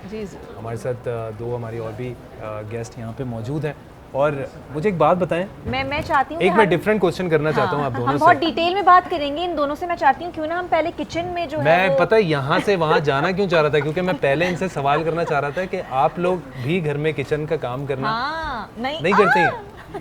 नहीं यार जलाल भाई, वाओ, मैंने इनसे सवाल किया ये, मैंने कहा पूछना चाहता हूँ, मतलब मैं भी क्यूरियस उन्होंने हूँ, सच जवाब दे दिया। क्यूरियस हूँ कि मतलब किचन में काम करने का टाइम, क्योंकि यहाँ पर जाहिर सी बात है बाहर भी ये लोग इतना इनके कमिटमेंट्स होते हैं, यहाँ पे भी आती हैं, फिर दूसरी जगह पे भी, दूसरे चैनल्स पे भी, तो घर में काम करने का, किचन में काम करने का वक्त मिलता है या आपको शौक है? तो उन्होंने फौरन कह दिया कि नहीं। और आयशा आपा आप आपा को कुकिंग का शौक बिल्कुल भी नहीं है। मैं जब जाती हूँ तो सब कुछ सेट होता है। मतलब ऑलमोस्ट रेडी होता है। जवाब दोनों के एक ही आपा को शुरू से शौक नहीं? नहीं, ऐसा नहीं, बच्चे ऐसे नहीं बड़े होते, बचपन में बहुत काम कर लिया, बहुत काम किया, दिल पे ले लिया उन्होंने, बच्चे ऐसे बड़े नहीं होते। अच्छा उमर भाई, जब आपने शुरू में खूबसूरती की बात की ना, आई थॉट कि आप में हमारी तरफ आएंगे, मगर आपने टर्न ले लिया। हमारी आंखों से उम्मे राहिल का चेहरा ही नहीं जा पा रहा था। हाय आपा, आपके आगे तो फिर हम कुछ भी नहीं है, हम सब बोलते हैं। कल आप जिम नहीं गए थे ना, आज डे बाय डे आपा हसीन होती जा रही है उमर भाई। उन्होंने क्या बोला है आपको? कल गया था, पतला ऐसे कि कल जिम गया था। अच्छा, कल मैं जिम गया था। हाँ, आज ही मुझे मोटा लग रहा है, कल जिम नहीं गया। कल वैसे जिम गए हैं जलाल भाई?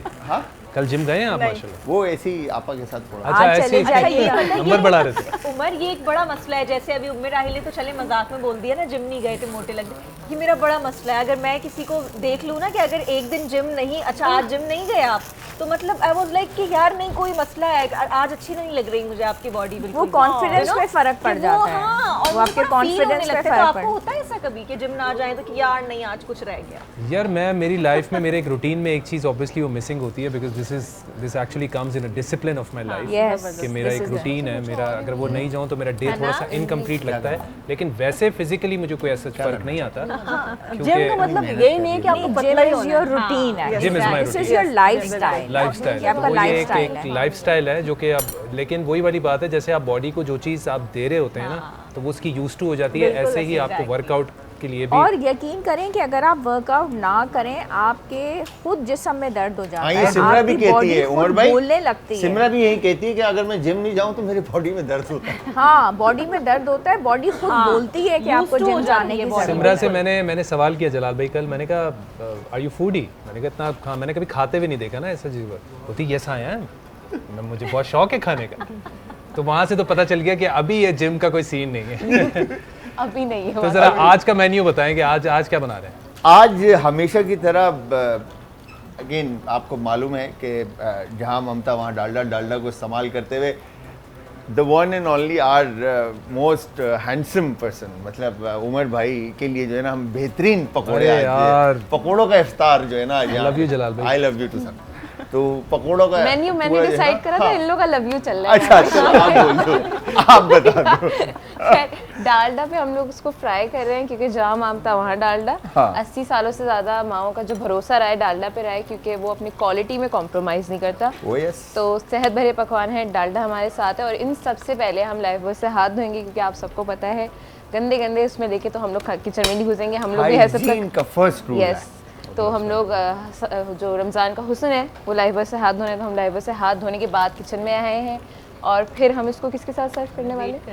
नौर के साथ। रिफ्रेश करो इफ्तार नौ रमज़ान के साथ। साथ में हम ड्रिंक क्या बना रहे हैं? हम ड्रिंक बना रहे हैं अगेन मोर की जो है ना, हम मैंगो सोडा बना रहे हैं उमर भाई, बहुत ज़बरदस्त, जहाँ पर अमोर ब्रिक पैक से अब बनाए रेस्टोरेंट स्टाइल के जो है ना, आप डिज़र्ट घर पर इजीली बना सकते हैं। बट हम अमोर को यूज़ करते हुए हम मैंगो सोडा बनाएंगे, और मैंगो फ्लेवर हमारे पास है, ये ब्रिक पैक इनका है, इसको इस्तेमाल करते हुए हम मैंगो सोडा जो है ना इसकी बेहतरीन सी बनाएंगे। और करशी जामेशरी जो है अरसला के लिए स्पेशली वो सेपरेट बनेगा, बिकॉज कि आपको पता है कि उसको पीने के बाद जो है ना एक सुकून हासिल हो जाता है, बाल भी सेट हो जाते हैं। Thank you. ठीक है, बड़ा कमाल का मेन्यू है आज सर, और हम फिर बीच में आपको ज्वाइन करेंगे। डन भाई। जी, आज तो पिज्जा भी है। आज पिज्जा भी है। Yes yes. अच्छा डॉक्टर आयशा, मैं इस हवाले से पूछना चाहूँगा, क्योंकि अब रमज़ान का एक आखिरी अशरा चल रहा है हमारा। जी जी।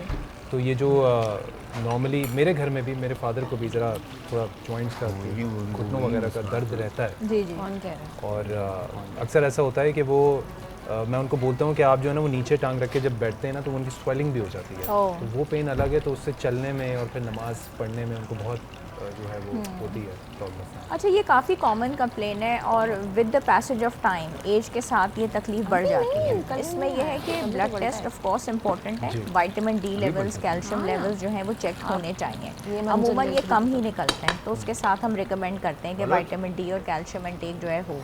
असल में जोड़ों का दर्द जोड़े ही जानते हैं, और आजकल जो दबदब सबके जोड़े बन रहे हैं तो उससे तो लोगों के जोड़ों में वाकई बहुत दर्द हो रहा है। अब ईद पे तो सब लोगों ने खाने हैं लड्डू।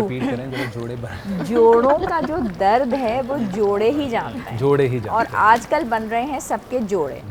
तो अब हम उसके लिए बताएंगे लड्डू खाने के लिए, अच्छा। जिससे हम जोड़ों का दर्द दूर करेंगे। ये वो लड्डू नहीं है जो कि आप मिठाई की दुकान से खरीदेंगे, ये छोटे छोटे लड्डू हैं जो आपने खुद घर में प्रिपेयर करने हैं। इसमें आप कुछ बादाम ले लें और तिल के बीज ले लें। इसको आपने ग्राइंड कर लिया, आराम से कूट के कर लिया, आपने चॉपर में कर लिया। इसको थोड़ा सा गरम करके और देसी घी इसमें ऐड कर लें। मीठा ऐड करने की बिल्कुल भी ज़रूरत नहीं है, ये जुड़ जाते हैं आपस में, ठीक है। उसके बाद आप इसको फ्रिज में रख लें, पैकेट में डाल लें। वालिद साहब हो गए, बहुत सारे बुज़ुर्ग हो गए, तो सुबह शाम एक लड्डू आप इसका इस्तेमाल कर लें, बहुत इससे फ़र्क पड़ता है क्योंकि इसमें बादाम भी शामिल हैं, तिल के बीज। और जैसे रात के वक्त हम दूध इस्तेमाल करते हैं पीने के लिए, तो दूध मखाने अगर ले लेते हैं उससे बहुत ज़्यादा जोड़ों के दर्द में फ़र्क पड़ता है। और तीसरी इसकी जो चीज़ होती है वो ये होती है कि अदरक और लहसुन इजीली अवेलेबल होता है, उसका रस निकाल लिया 1-1 चम्मच, और वो जो रस है उसको भी हमने देसी घी के साथ इस्तेमाल किया दिन में 1 मरतबा। ये 3 रेमेडीज़ तो बहुत इफ़ेक्टिव हैं, लेकिन साथ ही साथ vitamin D levels, calcium levels, और अगर वज़न की ज़्यादती है तो उसको कम करना। ऑब्वियसली नमाज़ पढ़ें तो पाँव ऊपर रख लें, हमारे मज़हब ने तो ये सारी हमें इजाज़त दी हुई है कि हम अपने सहूलत के साथ करें। तो वज़न की ज़्यादती है उसको कम करें।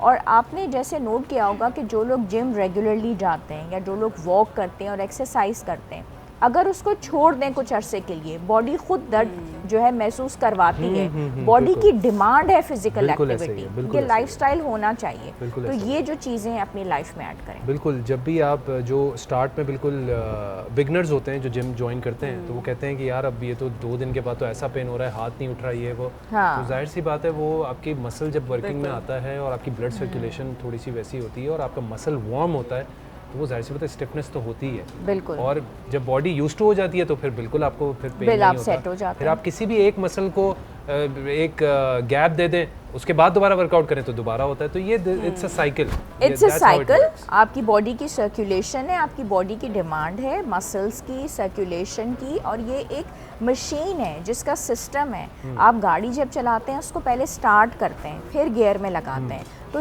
इसी तरीके से आपकी बॉडी की रिक्वायरमेंट है कि आप उसको हरकत में लेके आएँ। हर वक्त बैठे रहना, या ये ख़वातीन कहती हैं कि जी मैं तो मेड के साथ काम करवाती हूँ, देख लेती हूँ, ये चीज़ एक्सरसाइज में नहीं आती। एक्सरसाइज में वो चीज़ आती है अलहदा से आधा पौना घंटा निकालना और वॉक करना, एंड दैट्स इट। जी, thank you.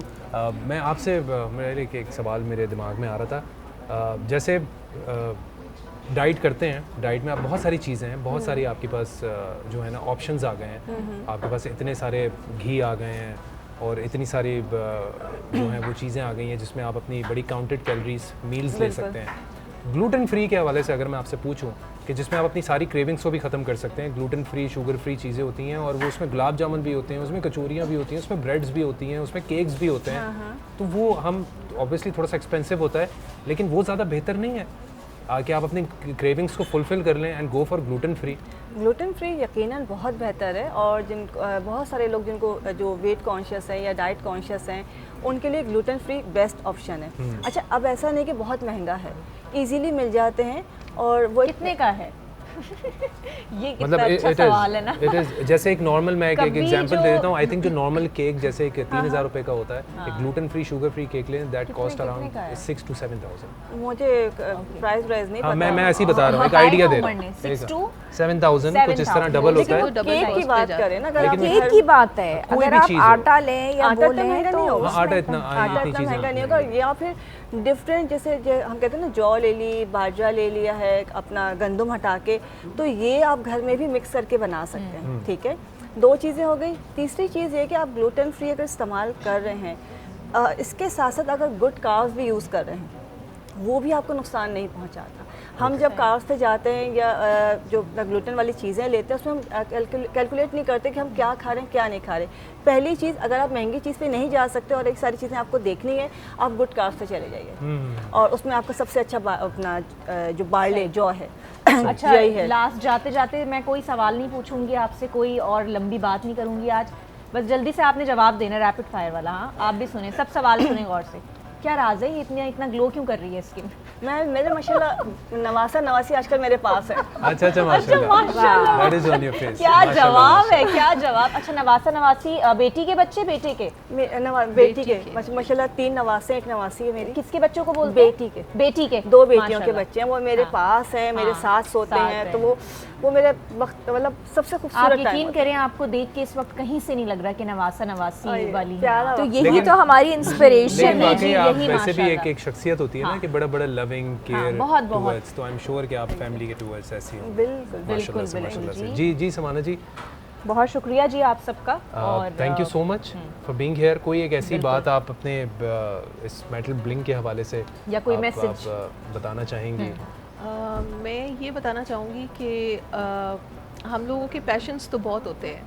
Like I was very much passionate from the very early times of my education. आपकी आंखों में भी दिख रहा है जी, यकीन करें माशाल्लाह। मेरे साथ ऐसा है कि मैंने हमेशा यही सोचा कि मैं ये चीज़ करूँगी, लेकिन मैंने जब इसको किया तो मुझे प्रैक्टिकली अच्छा फील तब हुआ जब मैंने सब लोगों को अपने साथ ले लिया। उन सब लोगों को जो मेरे साथ रहे, मेरे साथ उन्होंने काम सीखा, और जब हम ख़ुद अल्लाह ताला हमें ब्लेस्ड करते हैं ना किसी चीज़ से जी, और अल्लाह ताला हमें नवाजते हैं जी, तो हमें इस चीज़ का ज़रूर केयर करना चाहिए कि हमारे साथ जो लोग हैं जिनके पास नहीं है हम उनको अपने साथ ले लें। ब्यूटीफुल। नहीं, आपने बिल्कुल, this is what it is Metal Blink. मेरी जितनी टीम है they are all females and they are working from their different cities. Thank you so much. सभी बड़ी निजी लाइक आपने बताया, जैसे हमने आज प्रोग्राम में भी बात हमने स्टार्ट की थी कि इस्तकामत इज़ वेरी इंपॉर्टेंट, जो कि आपने भी उस चीज़ को अपने साथ रखा और आज मेटल ब्लिंक एक स्टैंड कर रहा है 24 साल के बाद भी कहीं पर, और हम सब देख सकते हैं। So thank you so much for being on the show. Thank you so much. Thank you जी। It was lovely having you like always. तो अपने प्रोग्राम को आगे बढ़ाएंगे। बराने रहमत कहीं मत जाइएगा, चैनल चेंज मत कीजिएगा। मिलते हैं एक छोटे से ब्रेक के बाद। वेलकम बैक जी, ब्रेक से वापस आ गए हैं और आप देख रहे हैं बाराने रहमत, और हमें हमारी गेस्ट ने भी ज्वाइन किया है, मुफ्ती साद। अस्सलाम वालेकुम, कैसे हैं साद भाई? ठीक है आप? बहुत शुक्रिया जी। गौहर भाई हमारे साथ हैं। अस्सलाम वालेकुम गौहर भाई, ठीक है आप? और अली भाई तो हमारे साथ हैं ही। आज आपका लुक माशाल्लाह बहुत अच्छा लग रहा है। बहुत शुक्रिया। और इस बदलाव की कोई खास वजह? उम्र से अली भाई ये मैं जानना चाहता हूँ, ये बड़ा ऑन पॉइंट, ये किसने? मैंने एक एपिसोड में देखा था माशाल्लाह, आप लोगों ने सबने पहना हुआ था, तो मैं रह गया था। ये खुद बांधा है? नहीं, ये आगा साहब की मेहरबानी। आगा साहब, मेरा भी आगा भाई ने बांधा था जी माशाल्लाह। बहुत अच्छा। नहीं माशाल्लाह, नो डाउट। अच्छा बात है, अच्छा बात है। भाई कैसे? अल्हम्दुलिल्लाह खैरियत से। साद भाई मैं आपको एक बात बताना चाहता हूँ कि माशाल्लाह देखने वाले, सुनने वाले और बहुत ही जिस तरीके से आप लोगों तक जो बातें पहुंचा रहे हैं, लोग बहुत अप्रिशिएट कर रहे हैं और बहुत पसंद कर रहे हैं, और बहुत सारी चीज़ें, बहुत सारे मिसकॉन्सेप्शंस जो हैं वो आपकी बातों से क्लियर हो रहे हैं। बस असल में उमर भाई, जब एक खूबसूरत टीम मिलती है ना, जैसे आप लोगों का साथ है माशाल्लाह, बेहतरीन सना खान है, तो वो कहते हैं ना एक बेहतरीन वाइब्स मिलती हैं तो अल्लाह रब्बुल इज़्ज़त जहन में बहुत सारी अच्छी बातें डाल देते हैं, जिसकी वजह से तो माहौल का असर है आप तमाम लोगों को। और the way you ask the question that matters. हमें अमूमन, मैं आपको ये चीज़ बताऊँगा, हम मुख्तलिफ टीवी चैनल्स पर बैठते हैं तो अमूमन फ़िक़्ह के मसाइल पूछते हैं या वज़ाइफ वगैरह भी, लेकिन जिस तरह you carry the problems, the daily problems that related to a people, हमारी बहन असला ने जिस तरह उस दिन क्वेश्चंस पूछा था रिलेटेड टू द फ्रेंड्स, ये ऐसे प्रॉब्लम्स हैं जो हर इंसान इससे गुजरता है। हसद हो, कीना हो, बुग़्ज़ हो, दोस्ती हो, धोखेबाज, तो ये हर एक घर का मसला है। तो whenever we will address these type of topics, तो हर बंदा उससे रिलेट करता है, यार तो मेरे साथ भी हुआ है ये प्रॉब्लम। तो हमारी इस बाराने रहमत की कहीं ना कहीं एक ये वजह भी है, लोग इसको पसंद कर रहे हैं कि हम वो टॉपिक्स या उन चीज़ों पर बात हो रही है और प्लान नहीं हो रहा, जो बात जहन में, दिल में आ रही है ना, जो अल्लाह बात डाल रहा है, हम वो बात कर रहे हैं, तो that relate to the people. और हर तरह के टॉपिक पे बात बिल्कुल ऐसे, बिल्कुल। और अर्सला, जो चीज़ ज़्यादा लोगों को समझ आ रही है, जो मैंने देखा है, जो अब तक मुझे पता चला है, यूथ जो हमारा बेसिकली यूथ तक उन लोगों को बेसिकली नॉर्मली एक इस्लाम की बात या दीन की बात उन्हें इस तरीके से समझ नहीं आती, वो कहते हैं हमारे सर से गुजर जाती है, पता नहीं क्या बात कर रहे थे, किन की बात कर रहे थे और किस तरह के अल्फाजों का जो है वो चुनाव होता कि हमें तो समझ ही नहीं आए। तो बात हमारी पूरी कोशिश होती है हमारे साथ भाई और बाकी उलमाए कराम भी कि जितना आसानी इससे हम आपको वो बात पहुंचा सकें और आपको समझा सकें। तो आप टीम की बात कर रहे थे, एक खूबसूरत टीम की, हमारी वाकई एक बड़ी खूबसूरत टीम है और हमारी खूबसूरत टीम में हमारे एक बहुत खूबसूरत आवाज़ जो हमारे गौहर भाई कुछ कहना चाहते हैं आप? नहीं, मैं पढ़ना चाहता हूँ। अच्छा, पढ़ना चाहते हैं। गौहर भाई के साथ हमारे अगर गौहर भाई जब भी यूँ करें ना माइक उठाएं तो फिर ये पढ़ते हैं। जी क्या कह रहे हैं आप? मैं कह रहा हूँ कि गौहर भाई ने जो 21 रमज़ान मुबारक को मौला अली रज़ी अल्लाह तआला अन्हु के शान में कलाम पढ़ा, तो वो जो हमारी टीम बनी वो भी लोगों ने बड़ी पसंद की, बहुत पसंद की, माशाल्लाह बहुत पसंद की। इजाज़त है? जी प्लीज बिस्मिल्लाह। क्या बात है, क्या बात है, माशाल्लाह। गौहर भाई ने एक आखिरी शेर देखा आपने साथ भाई, जिसे चाहा दर पे बुला लिया, ये बड़े करम के हैं फैसले, ये बड़े नसीब की बात है। और हमारे ट्रांसमिशन में एक ये चीज़ भी है कि जब ट्रांसमिशन का आगाज़ होता है तो वहाँ से उमर भाई का आना होता है, जब इसका इख्तिताम हो रहा है तो हमारी बहन वहाँ जा रही है। तो ये बड़े I am so happy for you कि आप माशाल्लाह ट्रांसमिशन करके और रमज़ान के महीने के बाद आप जो है वो वहाँ पे जा रही हो। अच्छा, मैं अभी मुझे 2.5 महीने हुए हैं आए हुए, मुझे 3 महीने भी नहीं हुए, मैं अभी आई हूँ। तो मैं अभी बात भी कर रही हूँ तो मुझसे शायद अभी मतलब। तो अभी आप पहले मक्का जा रही हो? मैं पहले जा रही हूँ मक्का, पहले मक्का, उसके बाद मदीना, फिर मदीना। और जो है वो बस ये मुझे खुद नहीं पता था कि ये कब प्लानिंग हुई और कब हुआ, बस बाबा ने जो है वो डिस्कस किया। अच्छा। और फिर हमने जो है वो And you're going with your family? हाँ, अपने वालिद के साथ। माशाल्लाह। अब्बा साथ है माशाल्लाह। भाई मैं तो हुई दुआए तलबगार, बाकी सब भी हैं। आपको लगता है मैं इस सब को भूलूंगी? बिल्कुल ये सब तो मेरे याद रहेंगे मुझे दुआओं में हर वक्त, स्पेशली आप और सब पूरी टीम। बिल्कुल जी, और अल्लाह ताला सबको लेके जाए मैं कहती हूँ, क्योंकि बड़ा एक कनेक्शन है वहाँ पे उमर। मुझे लगता है कि जो एक बार चला गया ना उसको टेस्ट दोबारा बिल्कुल असल में अरसला मैं भी पिछले भी हम डेज में बात कर रहे थे उलमा कराम से और साथ भाई भी मौजूद थे। तो मैं यही कह रहा था कि वहाँ तो आप जाते हैं तो वहाँ की एक रूहानियत और वो सारा एक अलग ही बात है। तो लेकिन जब आप वहाँ से वापस आ रहे होते हैं, एक तो आपको बड़ा वो हो रहा होता है कि आप वापस जा रहे हैं, लेकिन असल इम्तिहान भी तभी होता है जब आप वापस आते हैं। अच्छा, इसका एक किस्सा भी है वापस का जो आपने बात की ना। तो मैं सबसे पहले मक्के गई थी और 4 दिन मैं मक्का रुकी थी और फिर 4 दिन मेरा मदीने में थे। मैं मदीने से फिर मेरी मतलब वापसी थी। सही। मैंने दोबारा से जो है वो अपनी ट्रेन पकड़ी है जो हमें मदीने टू लेके जाती है मक्का। मैंने ट्रेन पकड़ी है और ट्रेन पकड़ के मैं वापसी मक्का गई हूँ। मेरी टिकट हुई हुई थी, वो सारी मैंने अपने शेड्यूल्स आगे पीछे करवाए और मैं दोबारा मक्के गई, 2 दिन और मजीद रही, फिर मैं वापसी आई। अच्छा माशाल्लाह। तो ये भी एक एक्सपीरियंस था कि जो है वो वापसी वरना मदीने से थी। ये बात आपकी यहाँ से कनेक्ट हुई कि वहाँ से आने का दिल नहीं करता, बस ये है। लेकिन आप माशाल्लाह आई, उसके बाद दोबारा आपको जो है वो वहाँ पर जाने की एक फजीलत मिल रही है। हमारे साथ जो गौहर भाई और अली भाई यहाँ पर मौजूद हैं, तो हमारे साथ एक और हमारे नात खां भी मौजूद है। शोएब भाई क्या सुना रहे हैं?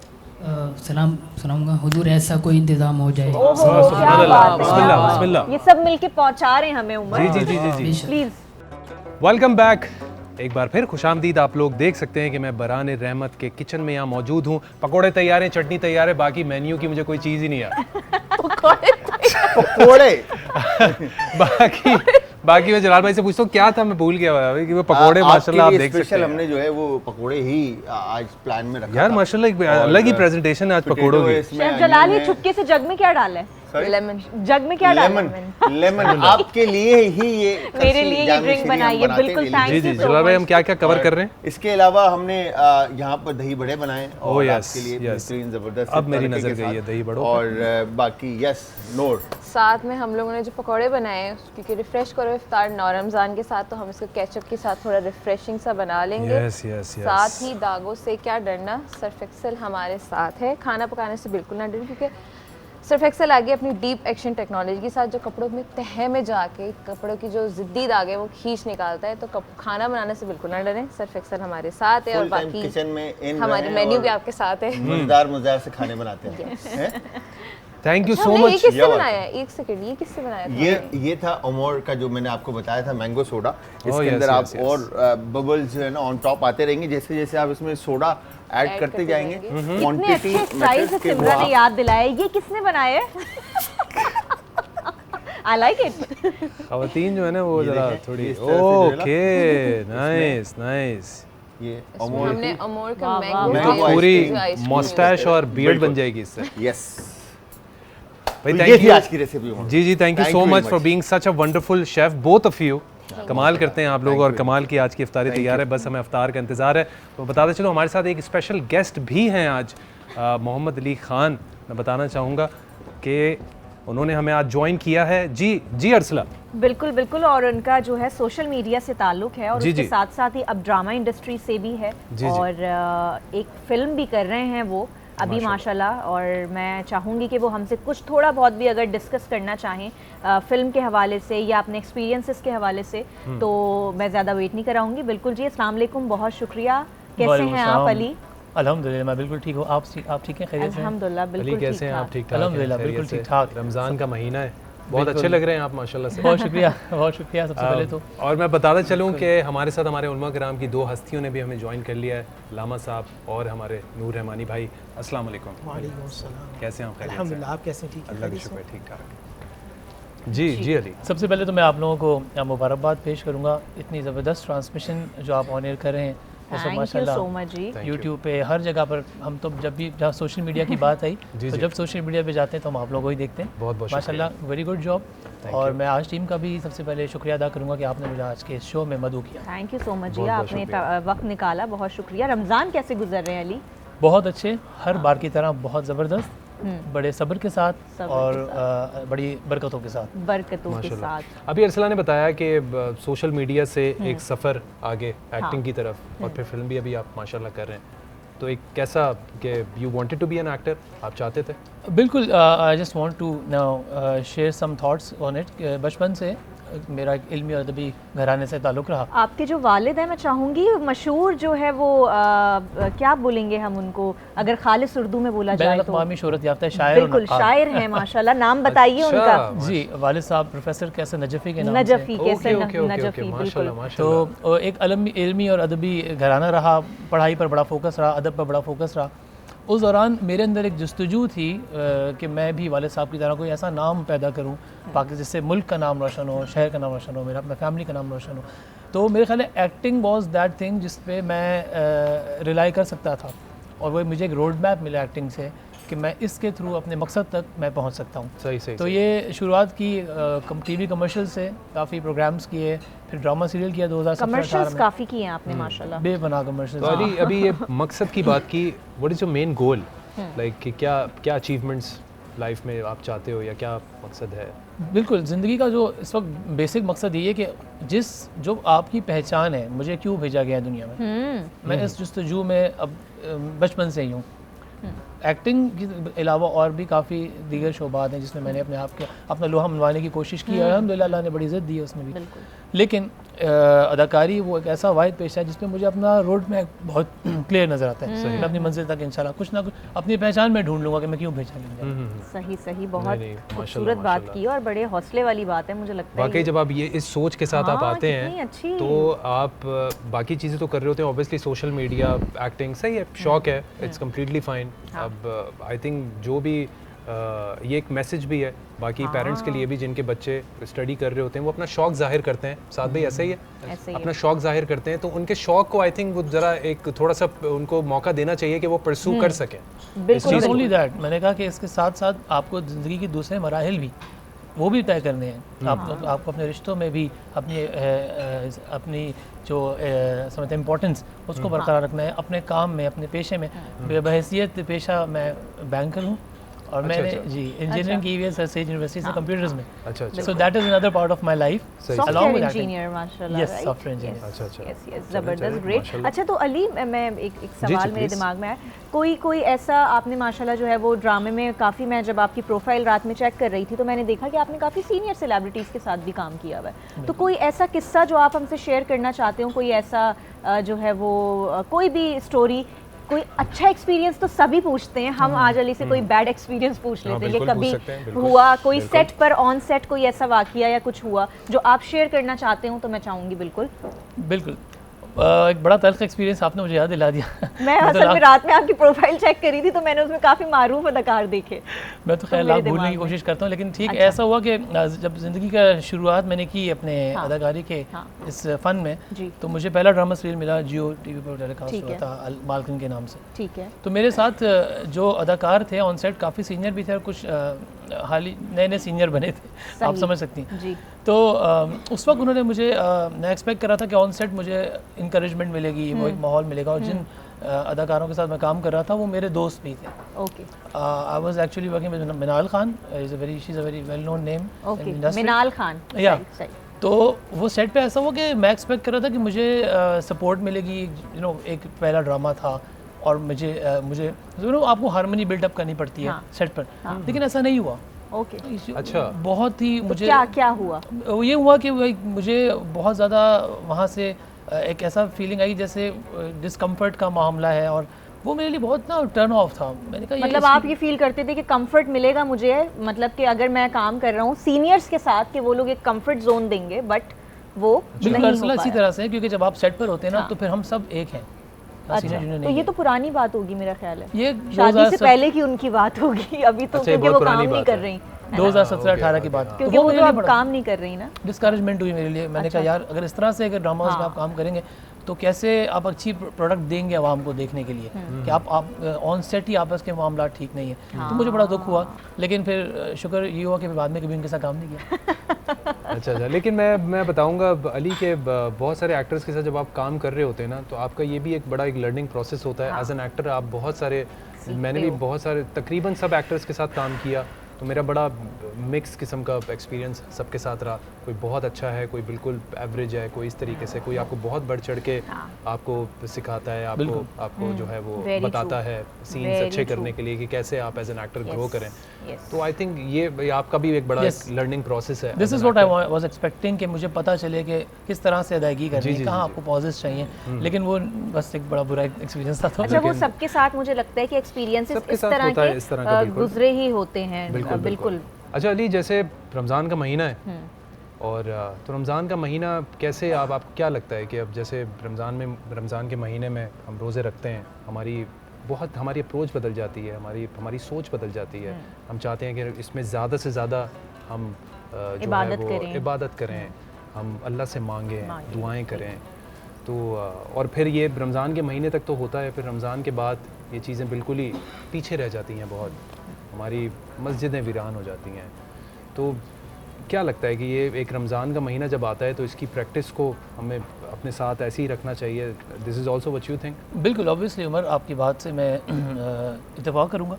सिर्फ माह रमज़ान नहीं, ये जो खुदा की इबादत है ये पूरा साल और पूरी ज़िंदगी करनी चाहिए। रमज़ान तो आपके लिए एक महीना ला देता है कि वो मौका मिलता है कि अगर भटक गए हो तो वापस आ जाओ। क्या बात है, बिल्कुल। अगर कहीं तुम भूले भटके से इधर चले गए तो वापस आओ, तुम्हारे पास तुम्हारा खुदा, तुम्हारी मस्जिद है। ये कितना खूबसूरत सहर और अफ्तार के जो औकात हैं। कभी आप सुबह सहर में उठ के आसमान की तरफ देखें, कभी अफ्तार के वक्त आप आसमान की तरफ देखें तो आपको उस बनाने वाले से मोहब्बत हो जाएगी। और आप सोचें ना कि आपको महीना पता भी नहीं चलता, आप काम कर रहे होते हैं, लेकिन इस महीने में आपका पहला अशरा, दूसरा अशरा, तीसरा अशरा, तो हर मतलब इसमें आप जब रोज़े में आप कुरान पढ़ रहे होते हैं, तर्जुमा पढ़ रहे होते हैं, तो उसकी क्या एक फजीलत और कितना ही क्यों इसकी कितना अच्छा लगता है। बेशक कुरान करीम खुद इस बाबरकत महीने में नाजिल हुआ है। कुरान करीम की बाबरकत इस महीने के हवाले से मैं ऐड करना चाहूँगा कि इस महीने में जितना हो सके कुरान तर्जुमे के साथ और तफसीर के साथ पढ़ा जाए, क्योंकि कुरान आपके नुस्खा कीमिया है। It has all the guiding principles of how to live your life. तो कुरान का मकसद हमें इस महीने में पूरा समझना बहुत ज़रूरी है। बहुत बहुत अच्छी बात की, और मैं इसी बात को कंटिन्यू करते हुए मैं नूर भाई से कुछ ज़रा इस हवाले से पूछना चाहूँगा। नूर भाई, वही बात हो रही है कि हम जो है अल्लाह ताला से इस महीने में दुआएं करते हैं, अल्लाह ताला से अपने गुनाहों की माफ़ी मांगते हैं, बहुत कुछ मांगते हैं, लेकिन वो इस्तकामत जो है वो एक चीज़, एक इस्तकामत और एक नज़्म ज़ब्त मैं कहूँगा, वो चीज़ मिसिंग है हमारी। कि जब रमज़ान ख़त्म हो जाते हैं तो हम ख़त्म हो जाता है तो फिर हम हमेशा उस चीज़ को इस्तकामत के साथ जो है लेकर नहीं चलते। नहमदु व नसल्ली अला रसूलिहिल करीम अम्मा बाद फ़अऊज़ु बिल्लाहि मिनश शैतानिर रजीम बिस्मिल्लाहिर रहमानिर रहीम। तमाम तारीफ़ें अल्लाह सुब्हानहु व तआला के लिए और दुरूद व सलाम अल्लाह के रसूल, हम सब के आका, हम सब के मौला, ताजदार मदीना, ताजदार ख़त्म नबूत हुज़ूर मोहम्मद रसूलुल्लाह सल्लल्लाहु अलैहि व आलिहि वसल्लम। हमने बुज़ुर्गों सुना अल इस्तिक़ामा फ़हुवल करामा, कि इस्तिक़ामत ही करामत है। इस्तिक़ामत मतलब कायम होना, खड़े होना, जो काम आप कर रहे हैं उसमें कंटिन्यूसली उस काम में लगे रहना, वहाँ से हटना नहीं। बिल्कुल। मिसाल के तौर पर नबी अलैहिस्सलाम तशरीफ़ फरमा है और बल्कि आप गुज़र रहे हैं तो आपने देखा कि एक शख्स नमाज़ पढ़ रहा है, अब वापस से गुज़रे तो वो फिर नमाज़ पढ़ रहा था। आपने फरमाया इसका अमल अच्छा है, मगर अच्छा अमल ये कि जो काम किया जाए वो मुस्तकिल किया जाए। ऐसा नहीं है कि आप एक राहत में सारी नमाज़ें पढ़ लें और अगले दिन पूरी 5 नमाज में गायब हो जाए। पाबंदी के साथ, इस्तिक़ामत के साथ, हुस्न के साथ जो भी काम किया जाएगा वो बेहतरीन होता है। बात कुरान मजीद फ़ुरक़ान हमीद की चल रही थी, मैं छोटा एक मैसेज देना चाहूँगा कुरान मजीद फ़ुरक़ान हमीद के हवाले से। देखिए कुरान मजीद फ़ुरक़ान हमीद की टोटल 114 सूरतें, 87 जो सूरतें हैं वो मक्की सूरतें हैं, बिल्कुल, और जो 27 जो सूरा हैं वो हैं मदनी सूरत। जो मक्की सूरतें, मैंने आपको पहले भी आपके प्रोग्राम में अर्ज़ किया था, उसके टोटल 3 बुनियादी मज़ामीन। अगर हम इस पर फोकस कर लेंगे तो पूरा 3/3 कुरान हमें समझ में आ जाएगा।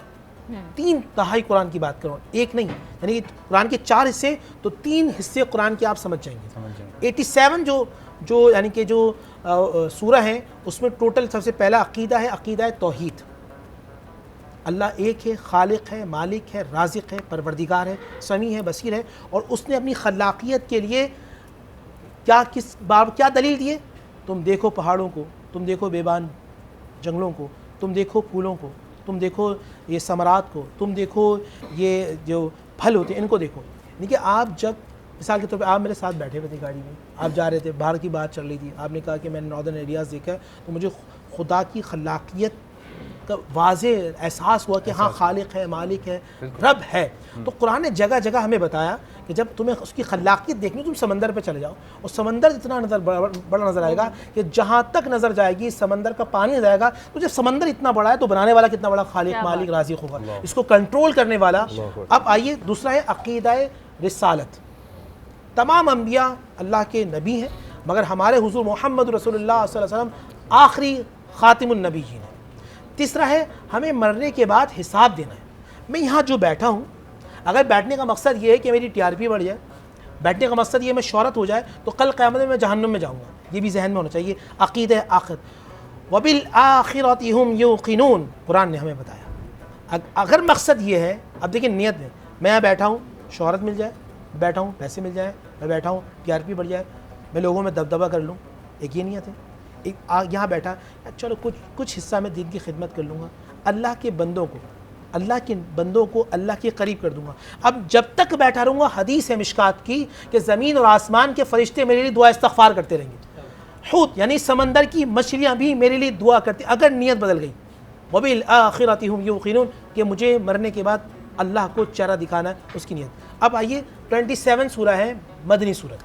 मदनी सूरतों के अंदर टोटल मज़ामीन है वो है मुआशरत पर, वो है रियासत पर, वो है सियासत पर, वो है मियाँ बीवी के हुकूक़ पर, वो है वालिदैन के हुकूक़ पर, तमाम अहकाम शरीयत, अहकाम तिजारत, तमाम के तमाम वो मदनी सूरतों के अंदर। अब आज के प्रोग्राम से, क्योंकि आखिरी दिनों का प्रोग्राम है, अगर आप कुरान मजीद फ़ुरक़ान हमीद से करीब होना चाहते हैं, सबसे पहले जो है वो 30वें सिपारी की छोटी छोटी सूरतों को याद करें और उन सूरतों में आप समझें कि अल्लाह मुझसे क्या बातें कर रहे हैं। जब आप सूरह फातिहा पढ़ेंगे तो जहन नहीं भटकेगा, आपको मालूम होगा अल्हम्दुलिल्लाह रब्बिल आलमीन, तमाम तारीफ़ उस अल्लाह के जो पालने वाला है। रब उसे कहते हैं जो नज़र रखता है। ऐसा नहीं कि पौधा लगा दिया अब पानी डाल दिया अगले दिन आऊँगा, नशोनुमा नज़र रखता है। आप सो जाते हैं, चूटी काटती नहीं, वो रब नज़र रखता है। फरिश्तों की वह समाई व तारिक 72 फरिश्ते आपकी हिफाजत पे मामूर कर रखे हैं कि मेरे बंदे को तकलीफ ना हो जाए। हम गिर रहे होते हैं, संभल जाते हैं। रोड पर करीब था एक्सीडेंट हो जाए, अचानक लगता है कि यार बाल बचे, वो बाल नहीं बचते, उसकी नज़र होती है, करम होती है, अता होती है, वो आपको जब आप कुरान मजीद फ़ुरक़ान हमीद की इस तरह सूरतों को पढ़ेंगे, आपका रब से ताल्लुक़ हो जाएगा। एंजाइटी बहुत है इस मुआशरे में, डिप्रेशन बहुत है, नेगेटिविटी बहुत है, नेगेटिव थॉट्स बहुत हैं, लोग एक दूसरे के हासिल हो चुके हैं, जाली मारने काटने पे तुल चुके हैं। कैसे बचेंगे? उस तरह बचेंगे कि जब आपको रहमान की हर जगह रहमानी नज़र आएगी, आपको ये चेहरे में अल्लाह ये नज़र आएगा कि अल्लाह ने इसको बनाया, ये बातें कर रहा है यार, अल्लाह ने इसको इल्म दिया है, ये बेहतर है। तो अब हसद नहीं होगा, रश्क होगा, और रश्क में फिर दुआ, ज़बान से दुआ निकलती है। याद रखना, आज आखिरी मैसेज है, तो अल्लाह साहब बात करेंगे, इस ज़बान से या तो शिकवा निकलेगा या शुक्र निकलेगा। शुक्र निकल गया, ला इन शकरतुम ला आज़ीदन्नकुम, रहमान की रहमतें तुम्हें घेर लेंगी, और शुक्र और शिकवा निकला तो तुम शैतान के करीब हो जाओगे, और शैतान के करीब हो गए तो रहमान से दूर हो जाओगे, और जब रहमान से दूर हो जाओगे इन्नमा यअमुरुकुम बिस्सू, वो तुम्हें नेगेटिविटी तुम्हारे दिमागों में डालता रहेगा, फिर तुम हर चीज़ से बेजार हो जाओगे, अपने आप से भी, घर वालों से भी, बाहर निकलोगे। अब एक छोटी सी बात, हम रोड पे निकलते हैं यार, ट्रैफिक बहुत जाम है, अब पॉजिटिव थॉट ये होगी यार, ये भी एक तरीके से हम रोड पे रोज़ाना निकलते हैं, ये भी हमारे फैमिली मेम्बर्स हैं। अब आप उस रश को भी इंजॉय करोगे, अब आपके मुंह से मुगल्लिज़ात ही निकलेंगी, बल्कि रहमदिली का जज्बा होगा। सिर्फ नीयत बदल जाए, इंसान की शख्सियत बदल जाती है। बिल्कुल सही कहा आपने, बिल्कुल नूर भाई, बिल्कुल सही कहा, बहुत खूबसूरत बात की आपने। अल्लामा साहब जी अल्लामा साहब, बहुत प्यारी बातें की नूर भाई ने। बस मैं ये कहूँगा कि हम जो इस रमज़ान के गुज़रने के बाद वैसे के वैसे हो जाते हैं जैसे थे, तब्दीली नहीं आती। असल में हम रमज़ान के आने की तैयारी नहीं करते। मसलन हमें एक अरबईन निकालनी चाहिए, ख़ुद अल्लाह ने भी एहतमाम किया। रसूल खुदा सल्लल्लाहु अलैहि वसल्लम फरमाते हैं कि ये जो रजब का महीना अल्लाह ने दिया, ये अल्लाह का महीना है, शाबान मेरा महीना है और रमज़ान मेरी उम्मत का महीना है। मसलन अगर हम अल्लाह के महीने में और रसूल अल्लाह के महीने में अपनी प्रैक्टिस करना शुरू कर देते तो रमज़ान के सुफरे से ज़्यादा फैज़ हासिल कर लेते। चूँकि हमने इससे पहले तैयारी नहीं की, अचानक हमने ये सोचा, अचानक मुसल्लत हो गए रोज़े, भाई अब भूखा रहना है। मसलन रमज़ान भूखा रहने का नाम नहीं है, लालकुम तत्तकून, शायद हम तकवा इख्तियार कर लें, सिर्फ इस वजह से कि अगर हम पहले तैयारी करें रजब के महीने में, चूँकि अल्लाह ने एक एहतमाम किया, अल्लाह ने भी ऐसे छोड़ नहीं दिया कि अचानक फौरी तौर पर आपको एक रमज़ान का महीना दे दिया अब आप आगे चलें, ऐसा नहीं है। अल्लाह ने रजब के महीने के रोज़े रखने की बहुत बड़ी फजीलत, शाबान के महीने के रोज़े रखने की बहुत बड़ी फजीलत अल्लाह प्रैक्टिस करवा रहा है कि यहाँ से रखना शुरू कर दो ताकि रमज़ान में तुम्हें कोई मुश्किल ना आए। और फिर रमज़ान के अंदर आकर हमें ऐसी तौबा करनी चाहिए अपने गुनाहों की बख्शिश के लिए कि जिस तरीके से कुरान मजीद वल फुरकान हमीद में तौबा नसूह की बात की गई कि एक शख्स था बनी इसराइल में नसूह के नाम से, वो किसी जो हमाम होते हैं जहाँ पहले ये हमाम बाहर हुआ करते थे, तो बादशाह की औरतें हों, दूसरे सिलसिले हों, तो ये नसूह की जो ज़ाहिरी सूरत थी वो औरतों से मुशाबहत रखती थी। अगर ये लेडीज़ के कपड़े पहन ले तो ऐसा लगता था कि ये औरत है, और उसकी आवाज़ भी औरतों की तरह थी। तो ये अपने इस हुलिये का फ़ायदा उठा के औरतों के हमाम में औरतों को नहलाता था। एक मरतबा काफ़ी मरतबा इसने सोचा कि मैं तौबा करूं। ये तौबा करके चुप करके बैठ जाता था घर में, फिर लोग इसे दोबारा ले आते वो ख़वातीन कि भाई ये बहुत अच्छी तरीके से नहलाती है ये खातून। तो एक मरतबा इसने बार बार ये तौबा को तोड़ता, बार बार तौबा को तोड़ता। फिर एक मरतबा बादशाह की बेटी का हार गुम हो जाता है। सब कहते हैं भाई दरवाज़ा बंद करो, चोर को पकड़ना है, यहीं पर होगा, जो भी खातून होगी यहीं पर होगी। अब ये छुप जाता है, कहता है अगर तलाशी होती है, मैंने तो चोरी नहीं की, मगर अगर तलाशी होती है तो पता चल जाएगा कि मैं तो मर्द हूँ। तो अब ये कहता है परवरदिगार इस मरतबा में एक ऐसी सच्ची तौबा करता हूँ कि फिर कभी नहीं तोड़ूंगा, मुझे बस इस मरतबा मेरी इज़्ज़त बचा लें। बस इतने में कोई पहुँचने वाले थे इसको पकड़ने के लिए, यानी कि इसको ढूंढने के लिए, तो अचानक ऐलान होता है कि भाई बादशाह की बच्ची का हार मिल गया। तो जब हार मिल गया तो किसी ने इसकी तलाशी ली नहीं। तो इसके बाद ये छोड़ के जंगलों में चला जाता है, चूँकि सच्ची तौबा की थी, जंगलों में चला गया। और अल्लाह देखें सच्ची तौबा करने वालों को फिर क्या अता करता है, वहाँ पहाड़ों में जाकर इबादत करता है। कोई रास्ते से लोग आते हैं, उनको प्यास लगती है, इसके पास कोई ऐसी ख़ास चीज़ नहीं है, मगर जो इसके पास था पानी वानी उनको पिलाया और वो कारवान नीचे चला गया। कारवान वालों ने कहा कि बड़ा नेक बंदा, अल्लाह का बंदा जो है ऊपर है। इतने में कुछ दिनों में कोई भैंस वहाँ से, जो ये वाली बात जो है, चूँकि इसका पहाड़ों में रहना या कर ये कारवान वाले शहर में जाके मशहूर कर देते हैं, बड़ा नेक बंदा है वहाँ पर। कुछ दिनों में कोई भैंस किसी की गुम हो जाती है, तो जो भी मेहमान वहाँ से गुजरते ये उसी भैंस से दूध निकाल के लोगों को देता। अचानक बादशाह को पता चलता है कि भाई इतना नेक बंदा वहाँ पर है, तो इसको बुला कर लाओ। तो ये जब लोग गए तो बादशाह के कहने पर नहीं वापस आता, कहता है मैंने बादशाहत दुनिया शहनशाह, सबको मैंने ठोकर मार दी है, मैं बस अल्लाह वाला हो गया हूँ। बादशाह कहता है अगर ऐसा बंदा है तो मैं खुद जाऊँगा ऐसे मिलने के लिए। अब बादशाह जाता है ऐसे मिलने के लिए। अब जब बादशाह गया तो जाने से पहले ही नज़दीक जब पहुँचा तो बादशाह का हुक्म परवरदिगार होता है कि इसकी रूह कब्ज़ कर ले। अब जब रूह कब्ज़ हो जाती है तो अब पूरी जो रैयत है वो रैयत कहती है कि चूँकि बादशाह का कोई बेटा नहीं है, चूँकि बादशाह इस नेक बंदे से मिलने के लिए जा रहा था, बस यही आज के बाद हमारा बादशाह है। अल्लाह वहाँ जंगलों से निकाल के इसको पूरी रैयत का बादशाह बना देता है। अब जब बादशाह बन जाता है तो वही खातून जो बादशाह की बेटी को जो नहलाता था, खुदावंद मुताल ने ऐसे सबब बनाए कि इसकी उन्हीं के साथ शादी हो जाती है। चंद दिनों के बाद दो शख्स आते हैं उसकी दरबार में, कहते हैं हमारी एक भैंस गुम हो गई थी और जो है हमें नहीं मिली, तो हमारा फैसला करें। तो ये कहता है कि वो भैंस चूँकि मेरे पास थी, मैंने उसका इस्तेमाल किया, उसको चारा दिया, मगर मैंने उसका दूध आप लोगों से बगैर पूछे इस्तेमाल करता रहा हूँ, तो अब जो चाहते हो मुझसे मांग लो।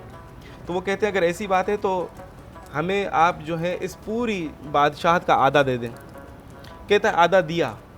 तो दूसरा शख्स जो है वो कहता है नहीं, आधा जो है मुझे भी चाहिए, जितना आधा हम दोनों को आधा नहीं चाहिए। कहता है मैंने वो भी आधा भी दिया, चूँकि इसको दुनिया से मोहब्बत नहीं थी। अचानक वो दो शख्स कहते हैं कि दरअसल हम दो फरिश्ते हैं और वो जो भैंस थी वो भी एक फरिश्ता थी। तो बात यह है कि अगर हम इस महीने में सच्ची तौबा कर लें तो अल्लाह रब्बुल इज़्ज़त हमें दुनिया की बादशाहत अता कर देगा। बहुत ही खूब मगर हम जो है दुनिया की रंगीनियों में गुम हो जाते हैं। बिल्कुल, मैं चाहूँगी कि हम साद भाई से भी जो है थोड़ी गुफ्तगू करें उमर, इसी टॉपिक को लेकर। या जी बिल्कुल, नूर भाई ने और अलामा साहब ने बड़ी खूबसूरत बात की, अली भाई ने भी स्टार्ट किया। मैं इस हवाले से, जैसे नूर भाई ने कुरान पाक के हवाले से आपको बात बताई कि मक्की सूरत के क्या मौज़ूआत हैं और मदनी सूरत के क्या मौज़ूआत हैं। हाँ। देखिए, याद रखिए, जब हम इस्लाम की बात करते हैं ना, हम सिर्फ कुछ रिचुअल्स की बात करते हैं। हम समझते हैं, जैसे उन्होंने बताया, मुआशरत, सियासत ये भी इस्लामाइज होनी चाहिए। हम सब समझते हैं कि नमाज़ पढ़ना, रोज़ा रखना, ज़कात देना, रमज़ान आ गया, इस्लामी महीना आ गया, उसके अंदर आपने इस्लाम के सारे कस्टम और कल्चर किए और उसके बाद आपकी जान छूट गई। देखिए, मज़हब और दीन के अंदर फ़र्क है। अल्लाह रब्बुल इज़्ज़त ने जहाँ भी इस्लाम की बात की है वहाँ दीन की बात की है। अब इसको समझिएगा, मैं अपनी बात को ख़त्म करूँगा। मज़हब क्या है? मज़हब के अंदर तीन चीज़ें होती हैं। मज़हब के अंदर अकीदा होता है, जिसको हम डॉगमा कहते हैं, वो सारे मज़ाहिब के अंदर होते हैं। दूसरा, मोड्स ऑफ वर्शिप, इबादत के तरीके तमाम मज़ाहिब के अंदर होते हैं। तीसरा, हर मज़हब का एक अपना कस्टम और कल्चर होता है। लेकिन अल्लाह रब्बुल इज़्ज़त ने कहा ये सिर्फ मज़हब नहीं है, इसमें सिर्फ इबादत के तरीके, अकायद, कस्टम और कल्चर नहीं, बल्कि इसके अंदर इकनॉमिक सिस्टम भी है, इसके अंदर आपका एथिकल सारे चीज़ें भी हैं, इसके अंदर आपका मुआशी सिस्टम भी है, सियासी सिस्टम भी है, सिविक सेंस भी है। आपको पूरी की पूरी ज़िंदगी कैसे गुजारनी है अगर आपको देखना हो तो रसूल अल्लाह सल्लल्लाहु अलैहि वसल्लम की ज़ात हमारे लिए रोल मॉडल है। सिर्फ ये नहीं कि इबादत के अंदर, अगर मैं रसूल अल्लाह सल्लल्लाहु अलैहि वसल्लम को देखता हूँ तो रसूल अल्लाह सल्लल्लाहु अलैहि वसल्लम मुझे ग़ज़वा बदर के अंदर जंगी लिबास पहने हुए लड़ते हुए भी नजर आते हैं। अगर मैं रसूल अल्लाह सल्लल्लाहु अलैहि वसल्लम को देखता हूँ तो वो माउंट ऑफ सफ़ा पर बैठकर तमाम लोगों को दीन की दावत देते हुए भी नजर आते हैं। अगर मैं रसूल अल्लाह सल्लल्लाहु अलैहि वसल्लम को देखता हूँ तो रसूल अल्लाह सल्लल्लाहु अलैहि वसल्लम मस्जिद नबवी के अंदर असहाबे कराम को तालीम देते हुए भी नजर आते हैं। रसूल अल्लाह सल्लल्लाहु अलैहि वसल्लम को देखें तो अम्मा आयशा के साथ जो अज़वाजी मामलात हैं, वो मोहब्बत, उनके साथ घर का काम करना, ये करते हुए भी नजर आते हैं। अगर रसूल अल्लाह सल्लल्लाहु अलैहि वसल्लम को देखें तो इमाम हसन हुसैन के साथ खेलते हुए, उनको कांधों पे बिठाते हुए, बाजार घुमाते हुए और उनके साथ मोहब्बत करते हुए भी नजर आते हैं। अगर मैं रसूल अल्लाह सल्लल्लाहु अलैहि वसल्लम को देखता हूँ तो अपनी बेटी की तरबियत करते हुए नजर आते हैं, और बेटी आती है तो मिंबर से उठते हुए भी नजर आते हैं। अगर मैं रसूल अल्लाह सल्लल्लाहु अलैहि वसल्लम को देखता हूँ तो रसूल अल्लाह सल्लल्लाहु अलैहि वसल्लम हजरत खदीजा का ट्रेड कारवान भी ले जाते हुए नजर आते हैं। अगर मैं रसूल अल्लाह सल्लल्लाहु अलैहि वसल्लम को देखता हूँ तो गारे हिरा के अंदर अल्लाह की इबादत करते हुए भी नजर आते हैं। तो कंप्लीट जो हमारे लिए रोल मॉडल है वो रसूल अल्लाह सल्लल्लाहु अलैहि वसल्लम की ज़ात है। कंप्लीट कोड ऑफ लाइफ हमारे लिए कुरान करीम है। सिर्फ ये नहीं कि कुरान करीम को सिर्फ हम ये समझ लें कि इसमें मोड्स ऑफ वर्शिप है, बल्कि अपनी ज़िंदगी का हल इससे निकालें। और आखिरी बात नूर भाई को इन तमाम बातों से कि, और अली भाई ने भी ये बात की, मैं इसे कि कुरान से अपने मसाइल का हल निकालें, सिर्फ पढ़कर सवाब के लिए नहीं। मैंने एक बात पहले भी एक शो में की थी, it is not a dead book for a dead people, it is a living book for a living people. ये नहीं कि कोई मर जाए हम सवाब के लिए, वो भी ठीक है, पढ़ें सवाब के, लेकिन समझें, इससे मसाइल का हल निकालें, अपनी जिंदगियों को तश्कील दें कुरान मजीद से और जिंदगी मुस्तफ़ा सल्लल्लाहु अलैहि वसल्लम। बहुत खूबसूरत, बहुत शुक्रिया, जज़ाकल्लाह, जज़ाकल्लाह। ये सिलसिला, इस डिस्कशन को, इस इंपॉर्टेंट डिस्कशन को अपने उलमा कराम के साथ हम आगे बढ़ाएंगे। देखते रहिए बराने रहमत। मिलते हैं एक छोटे से ब्रेक के बाद। वेलकम बैक जी, ब्रेक से वापस आ गए हैं और आप देख रहे हैं बाराने रहमत। और हमारी जब हम ब्रेक पे गए थे तो उल्मा से बात चल रही थी और काफ़ी ख़ूबसूरत तरीके से बयान किया उन्होंने। साथ ही मैं अली से पूछूंगी कि अली, कोई ऐसी बात जो आप डिस्कस करना चाहते हो, जो भी आपके माइंड में हो अबाउट सोशल मीडिया या फिर कुछ भी आप, क्योंकि हमारे पास थोड़ा सा वक्त कम है तो मैं चाहूँगी कि जाते जाते बिल्कुल जो बात इस्तिकामत को लेकर या एक नज़्म ज़ब्त को लेकर डिसिप्लिन लाइफ में होना बहुत ज़रूरी है। डिसिप्लिन बिल्कुल, हर चीज़ को, दीन को भी, दुनिया और ये सब बैलेंस करना बहुत ज़रूरी है। तो इस हवाले से आप क्या कहोगे लास्ट में? बिल्कुल, आपने बिल्कुल ठीक कहा। डिसिप्लिन, इस्लाम बेसिकली हमें डिसिप्लिन ही सिखाता है। डिसिप्लिन सिखाता है। अगर हम इस्लाम को बाकायदा गौर से समझें तो डिसिप्लिन 5 वक्त की नमाज, उनके औकात हैं, रोज़ा, हज, ज़कात, जो भी हमारे अरकान हैं इस्लाम के, सब डिसिप्लिन ही सिखाते हैं। तो मैं ये मैसेज इस आज शो से देना चाहूँगा कि अपनी ज़िंदगी में डिसिप्लिन को बरकरार रखें, क्योंकि आप अगर ज़िंदगी में डिसिप्लिन को लेकर आएंगे, आपके तमाम काम सक्सेसफुली सरअंजाम होंगे। और सबसे इम्पोर्टेंट चीज़ है, अपने किसी भी काम में कंसिस्टेंसी का जो दामन है वो मत छोड़ें, तसलसल बरकरार रहना चाहिए।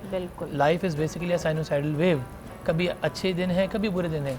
अच्छे दिन में गुरूर नहीं करना, सही बात है, बुरे दिनों में सब्र करना है। ये आपको मैं कहता हूँ कि आज तो की जनरेशन आप किस तरह डिसिप्लिन को मैनेज करते हैं? सबसे इम्पोर्टेंट चीज़ ये है कि सुबह सबसे पहले फजर के वक्त वर्ड है, क्योंकि it's not easy at all, ये है तो डिसिप्लिन, क्योंकि ये डिसिप्लिन, परसिस्टेंस, कंसिस्टेंसी, ये वर्ड्स हैं, लेकिन इनको अपनी लाइफ में आपने, you need to start from somewhere. भाई आपने बड़ी अच्छी भी बात की कि वी कैन स्टार्ट फ्रॉम फजर, नमाज से हम बिल्कुल अपना दिन स्टार्ट करें।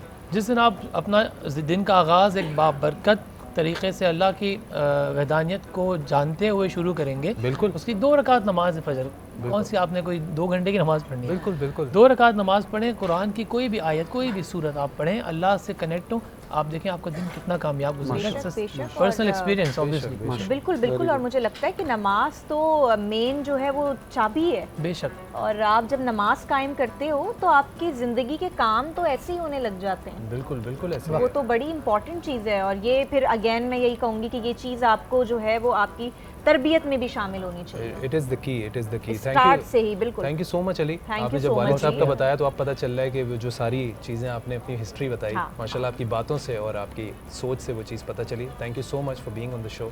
बिल्कुल, बहुत शुक्रिया आपका। बरान रहमत की इस रमज़ान ट्रांसमिशन में थोड़ा सा हमारे पास अभी मुख्तसर सा टाइम है, बिल्कुल, और सवालात तो बहुत सारे हैं क्योंकि हम कोशिश ये करते हैं कि अपनी इस ट्रांसमिशन से जितने सवालात के जवाबात हमें मिल सकें, हम अपने उलमाए कराम से ले सकें, आप लेकिन तक पहुंचा सकें। बिल्कुल, लेकिन फिर भी जब जवाब दे रहे होते हैं उसके बाद भी फिर सवाल और दिमाग में आ रहे होते हैं, तो हम उसमें से एक सवाल मज़ीद हम कवर करने की कोशिश करते हैं। साद भाई से मैं पूछना चाहूँगा, साद भाई जैसे कोई भी काम शुरू करने से पहले, घर में एंटर होने से पहले कहते हैं कि आप घर में जैसे एंटर हों सलाम करें, दुआ पढ़ें। ये दुआएं हमारी ज़िंदगी में, मुझे पता है कि मैंने अपनी अर्ली टाइम पे जो दुआएं, जैसे खाना खाते वक्त जो खाने की दुआ होती है, बचपन में याद कर ली थी, मस्जिद में एंटर होने की दुआ, मस्जिद से बाहर निकलने की दुआ, कब्रिस्तान में एंटर होने की दुआ, ये सारी दुआओं, ये ऐसी प्रैक्टिस बन गई है कि मुझे ये याद हो गई है, ना चाहते हुए भी मैं इसके बगैर कर नहीं पाता। ये दुआएं इतनी ज़रूरी हैं। तो ये हमारी जितने भी यंगस्टर्स हैं या जितने भी हम माँ बाप जब सिखा रहे होते हैं बच्चों को, तो ये चीज़ें कितनी ज़रूरी हैं कि इसकी प्रैक्टिस की जाए और इससे कितना फ़र्क आता है ज़िंदगी में। इस पे आप थोड़ी सी ये ज़रा। उमर भाई, मैं मुख्तसरन आपको इसका जवाब दूंगा। आप देखते हैं कि हमारे यहाँ कोई भी बड़ा काम होता है ना, दुनियावी तौर पर भी, तो हम उससे पहले उसकी प्री सेलिब्रेशन भी करते हैं और हम उसको पहले से ही ना उसके लिए बहुत सारी प्रिकॉशंस की ये करेंगे वो करेंगे। उसको इससे क्या होता है, उस काम की अहमियत उजागर होती है। स्टार्ट में आपने जितना स्टार्ट उसका अच्छा होगा ना, उतनी वो चीज़। ऐसी ही सिमिलरली हम नमाज पढ़ने जाते हैं, पहले वजू करते हैं, वजू से ही आपको तहारत का एहसास होने लगता है कि मैं किसी बड़े काम के लिए जा रहा हूँ। जुम्मे के लिए हम नहाते हैं, ड्रेस पहनते हैं, आपको एहसास होने जा रहा है। ईद आ रही है, पूरा रमज़ान आपने गुजारा है, एक एहसास। सिमिलरली आप जब मस्जिद के अंदर दाखिल होते हैं ना, आपको पता है कि मैं अल्लाह के घर में दाखिल हो रहा हूँ, तो आप दुआ पढ़ते हैं। खाना खा रहे हैं, दुआ पढ़ते हैं। एक इससे ये चीज़ है। Secondly, you are in a constant state of consciousness that my God is watching मी।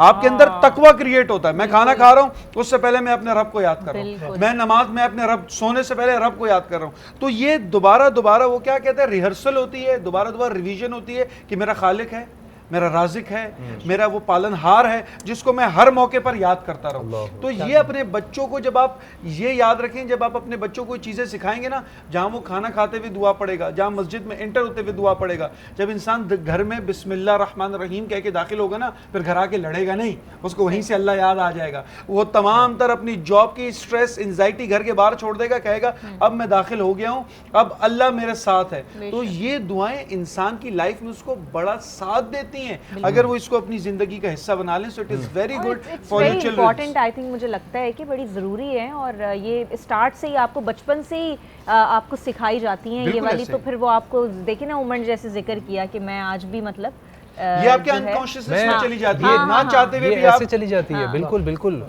कुरान में कह दिया ना कि एक तो अल्लाह के कलाम में सुकून है, सही है। तो आप जो भी चीज़ शुरू करने से पहले आप कितना आप अल्लाह ने आपको एक सवारी दी है, आप सवारी में बैठ के सबसे पहले अगर अल्हम्दुलिल्लाह कह दें तो अल्हम्दुलिल्लाह, मतलब जो अल्लाह ताला ने आपको दिया हुआ है उसके लिए अल्हम्दुलिल्लाह, जो एक लिविंग स्टाइल आपको दिया हुआ है उसके लिए अल्हम्दुलिल्लाह। तो हर एक एहतमाम होता है, आप कब्रिस्तान में एंटर हो रहे हैं, तो ये चीज़ें बहुत बहुत ज़्यादा ज़रूरी हैं। और आई थिंक सबको ये बच्चों को, जितने भी माँ बाप देख रहे हैं, उनको अपने बच्चों को ये चीज़ सिखानी चाहिए, क्योंकि मैं I am one of the example. और साथ भाई बहुत बहुत अच्छे से आपने इस चीज़ को बताया। एक वर्ड ये कहूँगा कि अल्फाज का ना बड़ा असर होता है।